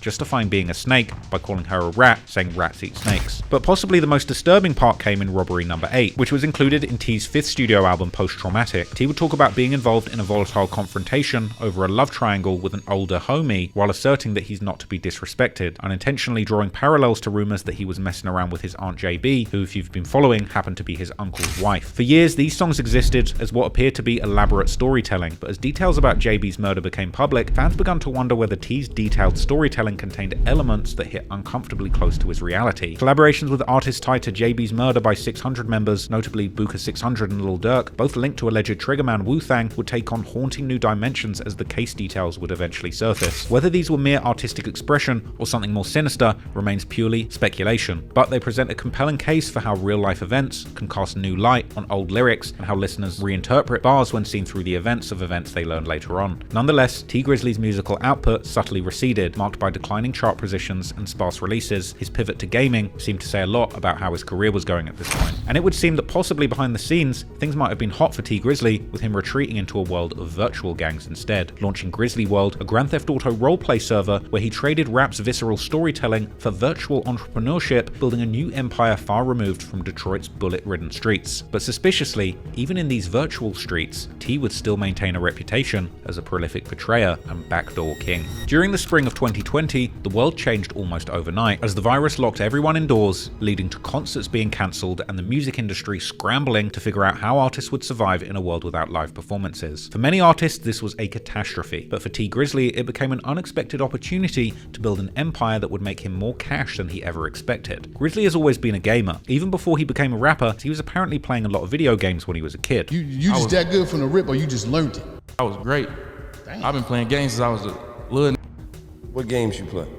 Call of Duty, Grand Theft Auto. Hell, he couldn't take his eyes off the game when he was discussing the murder of his aunt with Big Dog Blast. But when the virus hit and everyone was stuck at home, he found himself bored, and like millions of other people stuck at home, T turned to video games to pass the time. Through the pandemic, I was in the house, bored as hell.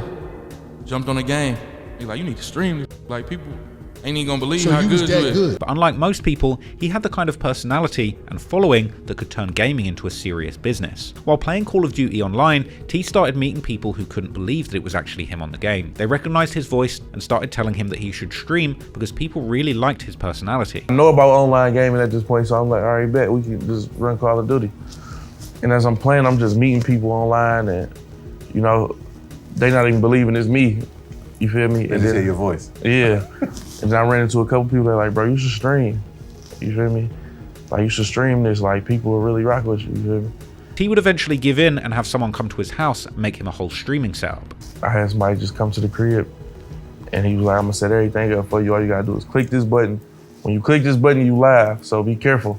At first, his friend told him he could probably make around $5,000 a month if you did it right, but that number would quickly become a joke compared to what T was actually earning. That your man tells you you can make like $5,000 a month if you do this right. Yeah, that's when I was playing Call of Duty. When you're playing Call of Duty. Yeah. Soon, he would be streaming Call of Duty on Twitch, and just like with his music, he would begin to gain attention in the gaming community, not just for his gaming skills, but also his authentic personality. You have like a Twitch empire. Yeah, it was during, bro. It was during, I was on Call of Duty heavy, streaming Call of Duty. But it was when someone suggested that he tried Grand Theft Auto role-playing that things really changed. And somebody told me you gotta try GTA out. Right. Cause I be on Call of Duty trolling. Right. And they're like, then you gotta try GTA out. Right. You feel me? And I tried it. I'm like, no, this is actually fun. And my numbers went up.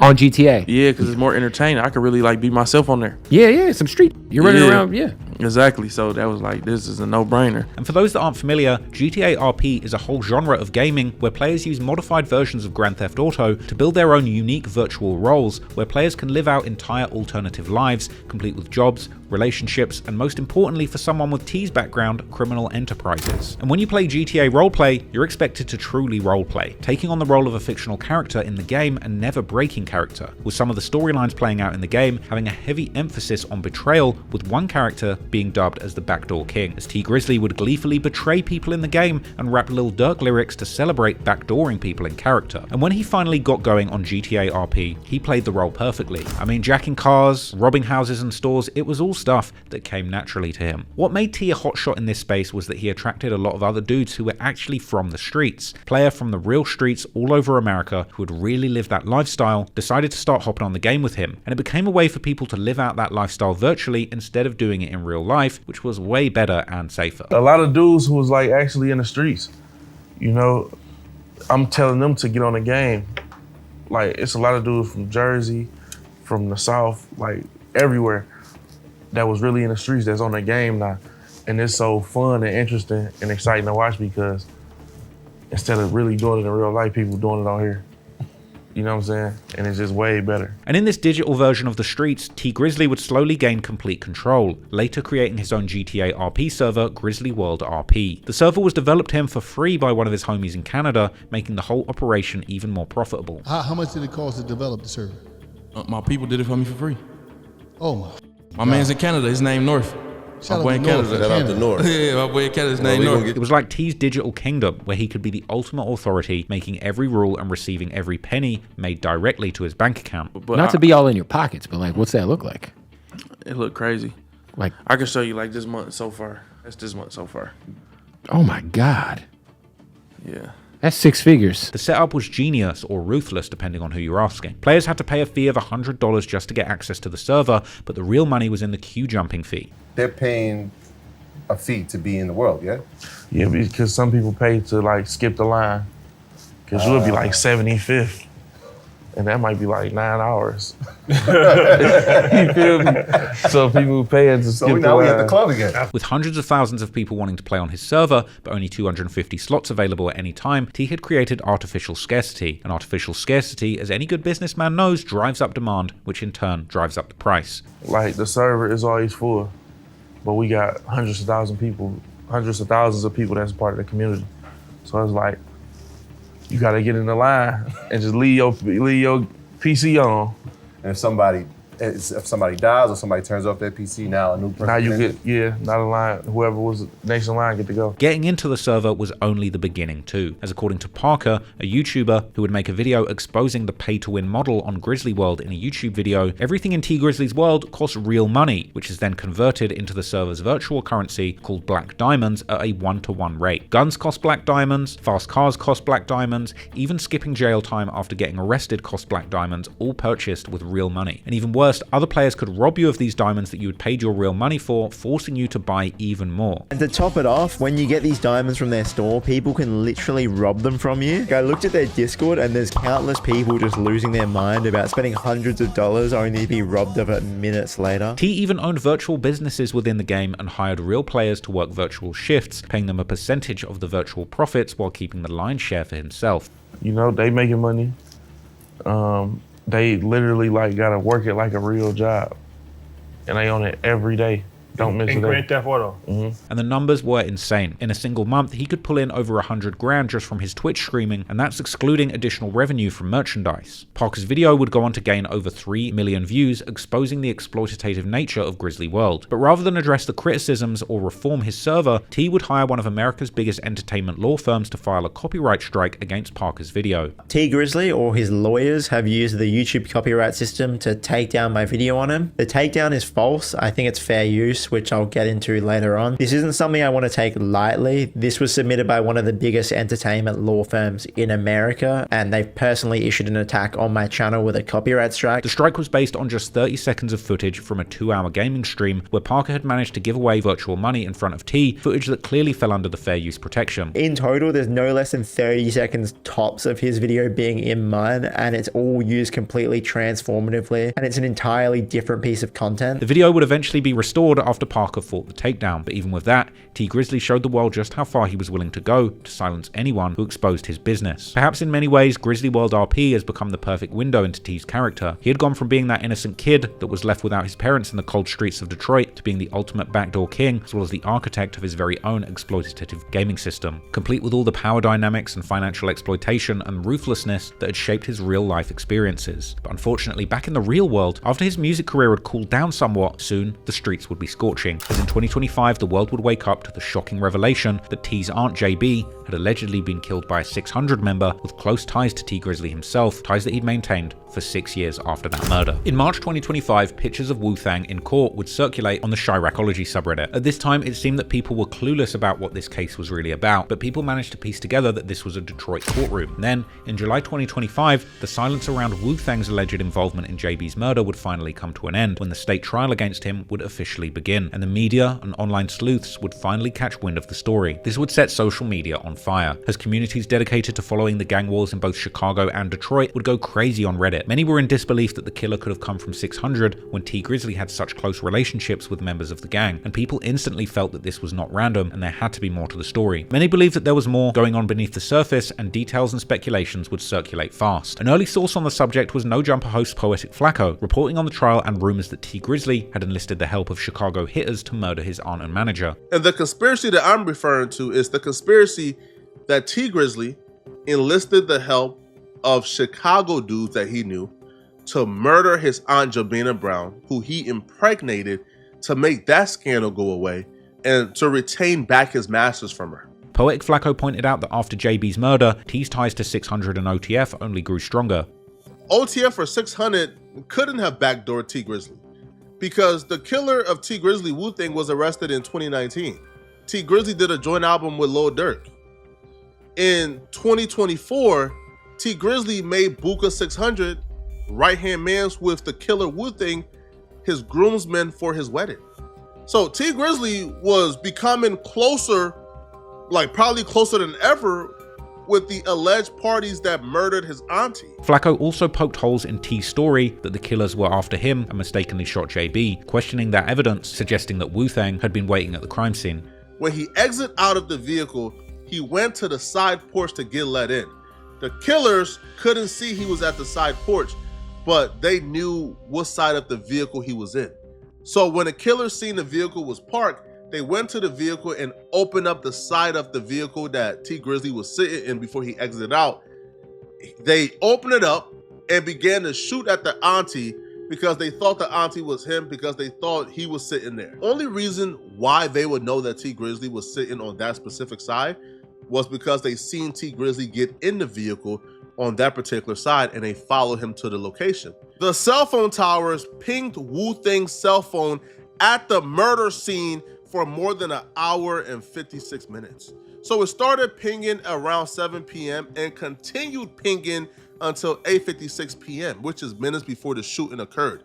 That means that WoohThang was at the murder scene for 1 hour and 56 minutes. Some believe that T had murdered his auntie to get out of a music contract. Others suggested that T Grizzly actually awarded this contract to 600 members because he liked them so much and wanted to prove his own street loyalties to the gang. Many also pointed towards his numerous social media posts made while she was still alive, calling her the perfect manager, mentioning how if she died, he would die along with her and how he would never let nobody on this planet touch her. They pointed to the promises made on JB's tribute song Satish about T Grizzly saying he was putting up $1 million bounty in exchange for revenge. But even more crazy was the disturbing realization that years before, the rumor that Grizzly had backdoored his aunt and manager had actually already been floating around Reddit in plain sight. One rumor floating around didn't call out WoohThang, but instead implicated Booker 600. Even earlier than that, in 2022, when photos of T Grizzly throwing up 600 were being posted on Chiracology, one Reddit user would allege that 600 had already done a couple of hits in Detroit for T Grizzly. With the recent news that 600 WoohThang was on trial for the murder of JB, the same Reddit user commented that T is actually known for getting people whacked, doubling down on the allegation that this wasn't the only hit that 600 did for him in Detroit. Now, as people would begin to grasp the unexpected connection between T Grizzly and JB's alleged killer WoohThang through his affiliated crews like 600, online sleuths were quick to dig up old posts like one from Booker 600 from February 2024 that included a photo of Booker and T together along with an interesting caption that read, "We can't erase the past, so F it. We're rolling with it,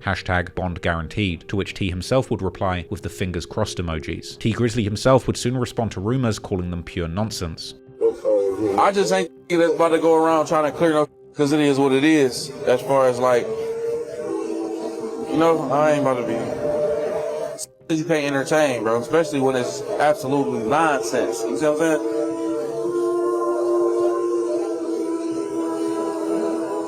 But you do got a lot of others though that go to the internet and think that everything they see is facts. It's not a place for facts.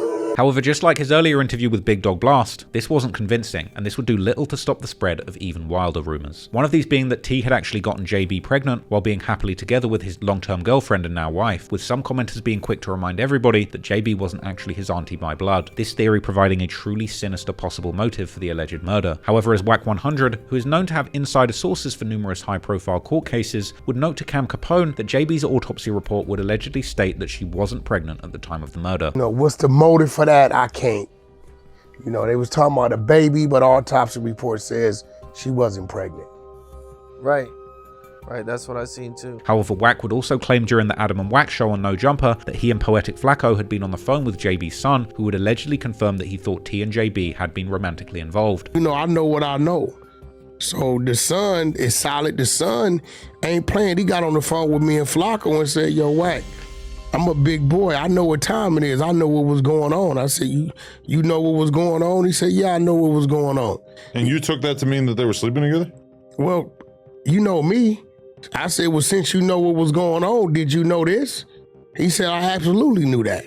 About them sleeping together? That's a fact. Moreover, Poetic Flacco, who would turn out to be another major provider of alleged insider information about the case, would continue to speak on these rumors publicly on his channel without providing much hard evidence on paper. But what was the most interesting part about the pregnancy rumor was the fact that it was allegedly WoohThang's lawyer who would come up with the theory about the pregnancy in the first place, not Reddit, which points to WoohThang possibly attempting to throw T Grizzly under the bus if things ended up not going his way. Now, the rumors that Jobina Brown was pregnant at the time of her death is false.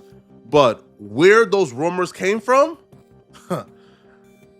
makes things so much worse for T Grizzly. The rumors that Jobina Brown was pregnant came from court, and it wasn't a prosecution who put that theory out there. It was the defense. It was WoohThang's defense attorney. You see, WoohThang is the murder suspect in this trial. Whatever his defense attorney say came from WoohThang. See, street dudes is finding creative ways to tell nowadays. They telling through their lawyers, right? They won't get their butt up on that particular stand and point their hand and tell it all, but they gonna tell through their lawyer.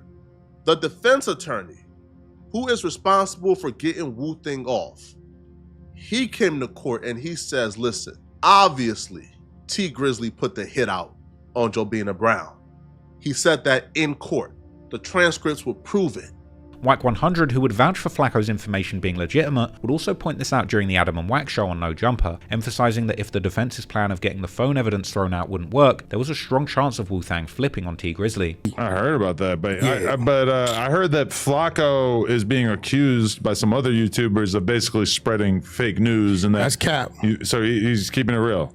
Everything he's saying is real. Is coming from the horse's mouth. So you think T Grizzly is going to go to prison for killing his own aunt, for getting his aunt killed? We knew 2-3 days ago. You saw my phone. I can show you. That what was said in court, and when the defense, not the DA, if you're my attorney, right? Yeah. I'm in there for a body, right? All right. And you get up and say, my client Wack 100 didn't do nothing. This is a case where this guy did a murder for hire. The DA, when they say it, they get it from the detectives and the investigators. Okay. The defense attorney can only get it from who? Your client, right? So if the client is on trial for murder and he's telling the attorney these things, it's a strong possibility they letting the DA know, hey bro, before we get to the end of this, if it ain't going our way, if we can't get this cell phone thrown out, because that's what they're trying to do. The cell phone puts the guy in the area an hour to 2 hours prior to. Flacco, on the other hand, would also point out that based on the driver's testimony during the trial, the way T Grizzly's car had been parked on the street in relation to the side porch where T had been located at the time of the shooting meant that the shooter would have been able to see him when approaching the rear door, making it less likely that T was in fact the intended target. The driver who was in the vehicle when Jobina Brown was shot and killed, he testified that the shooting took place 45 seconds from when T Grizzly got out the vehicle. What that shows is T Grizzly was on that porch. That shows that there's a high likelihood that the shooters seen T Grizzly, because from how the car is positioned in a picture of the house, if you're walking up to the back driver's side and you're opening it up, you can see over the car. Like, you can see the porch from that angle, and you'll be able to see a 6'3", 350-pound T Grizzly. You can't miss him. So if he was the target, you'll be able to see him. He was not the target. It doesn't make sense that he is the target. Flacco would even claim to have inside sources telling him when Grizzly had first told them about what happened to JB, he had sounded like someone who was faking their emotions. Now, someone who hopped on the phone with T Grizzly, someone who talked to T Grizzly after the incident and was told by T Grizzly what happened, I asked, yo, how did T Grizzly sound? Like, was he like emotional? The words that I was told verbatim, it felt like he was trying to fake emotions. It felt like he was trying to kind of draw up something. Like, he was trying to sound like he was distraught. The person told me, bro, I can't really explain it, they said.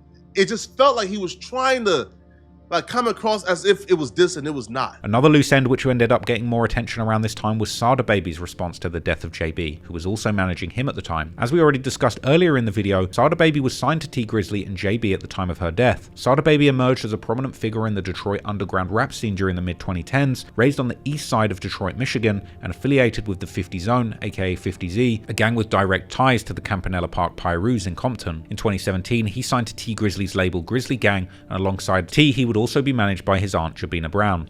Our manager now, JB, she was like, they wanted to work with me. They just was like, she said she had to put all of her focus into helping his career start off, and when she had the time, she really would want me to be around. So I kept myself available, You feel me? Just to see how serious it was, and we end up doing the paperwork like the day of T releasing My Moment. He would release his first major hit, Block Party, featuring fellow Detroit rapper Drago under the label, which currently sits at over 100 million views. And despite this initial success, rumors of tensions between Sada Baby and T Grizzley surfaced the same year. The reasons remained vague, however it was reported that Jobina had been attempting to mend the relationship prior to her passing, but following her death, any semblance of a relationship between the two completely broke down. Sada would end up buying himself out of his deal with Grizzly Gang, a deal that in his words left a bitter taste in his mouth, as he felt T had essentially locked him into highly unfavorable terms. He would let fans know that he was not just signed to Grizzly Gang anymore just 3 months after Jobina's death. Cause I think can't nobody with me. I just been in a situation for 2 years where I thought people had the best interest of me and they didn't. You feel me? So now that I'm basically back at square one and get the chance to really do my 1-2 how I want to do my 1-2. That's why I was dropping all them videos recently, because I couldn't drop all year. Signed to Asylum only. I'm not Grizzly Gang no more. Later revealing that he had barely seen any money from his 2018 hit Block Party. Now this record has 65 million views, right? Yeah. Why is it gold yet? I don't know what it is, man. That's a record that will forever be tainted and f***ed up because the people I was signed to was duffing my money, stealing that shit, taking it, whatever the f*** you want to call it. I didn't even see how much money that song made. Like I could put an estimation on how much I didn't see, you feel me? But who knows, you feel me? Like this shit was like that. And interestingly, Sada Baby would refuse to speak ill of his recently deceased manager Jobina Brown, or about the role that she played in him inking the deal with Grizzly Gang. I never really spent too much time dwelling on him, you feel me? And I can't really do nothing about having feeling a certain towards way about my manager, because she did, you feel me? And that's a whole nother situation. So. But people in the comments were quick to point out that he needed new management. An interesting point when you consider the rumor that perhaps the motive for T Grizzley taking out JB might have been her involvement in the ownership of T Grizzley's music too. Despite these speculations, Sada Baby and Jobina were extremely close, and her death would hit him very hard, with him discussing the incident in a Vlad TV interview being notable for the fact he appeared to show a lot more emotion about the issue than T Grizzley himself, as well as refusing to speculate on who did it, unlike T Grizzley. Although given the recent revelations, theories have also circulated that the beef between the two could have been about something much deeper than just money. Recent commenters suggest that Sada didn't mess with T Grizzley because he knew that T was somehow involved in the murder. Moreover, Poetic Flacco would claim that Sada Baby himself had confronted T Grizzley after Jobina's murder, asking him if he had anything to do with it. I was told, but like Sada Baby was looking at T Grizzley a little crazy. The Sada Baby actually looked T Grizzley in his eyes and told him, "Hey, bruh, tell me you don't got nothing to do with this." That even Sada Baby wanted T Grizzley to know, "Hey, bruh, tell me you got nothing to do with this, man." And that T Grizzley gave his word to Sada Baby that he ain't had nothing to do with this. The animosity between them would continue to grow. Grizzly neither. He a turn that T Grizzley off, dog. I can't. Cam, you thought I wasn't gonna tell him turn him off? That bitch. No, Zeke 1K, we not bumping T Grizzley. Sada would even ban T Grizzley from the city, warning that if he got caught, he would get deflated. Yeah, hey, look, I ain't gonna say anything, but y'all right in the comments. Yeah, he can't come back. Talking about when I'm coming back. Can't come back. Get caught around this, get deflated. However, in 2023, they would seemingly settle their differences with the help of the rapper Skilla Baby getting back on cordial terms. What's that like for you to put that behind you, bro? I feel good, man. Feel real good. Just like it's long overdue. Whatever I wanted to harbor my anger about was I felt like I had the right to be mad about for a long time. But in the same token, it was hindering the progress of mother around me. And bro, it's time to get some money. Finally, in early August, a major news would break, as it turned out that despite the seemingly strong case against WoohThang, the trial against him ended up in a hung jury, meaning the jury failed to reach a unanimous decision. Once again, Poetic Flacco would be one of the first to break the news, while coming out with some more exclusive information about the factors that likely led to the jury's verdict. One of these being the evidence that WoohThang had in fact been shot in the weeks leading up to JB's murder, and according to his brother who would testify during the trial, Woo had been in such bad shape afterwards that he couldn't have pulled off the murder plot. But here's how exactly he beat it. Not beat it, but the hung jury. You know what I mean, right? Anything other than guilty in my eyes is a beat it for now. So his lawyer brought his brother to testify, and they brought medical records. So he got shot August 6th. WoohThang. He got shot August 6th, and he was in the hospital until August 15th. When he left the hospital, we don't know what his condition is. But his brother testified that when he left the hospital August 15th, that he could barely walk. That he was in horrible shape.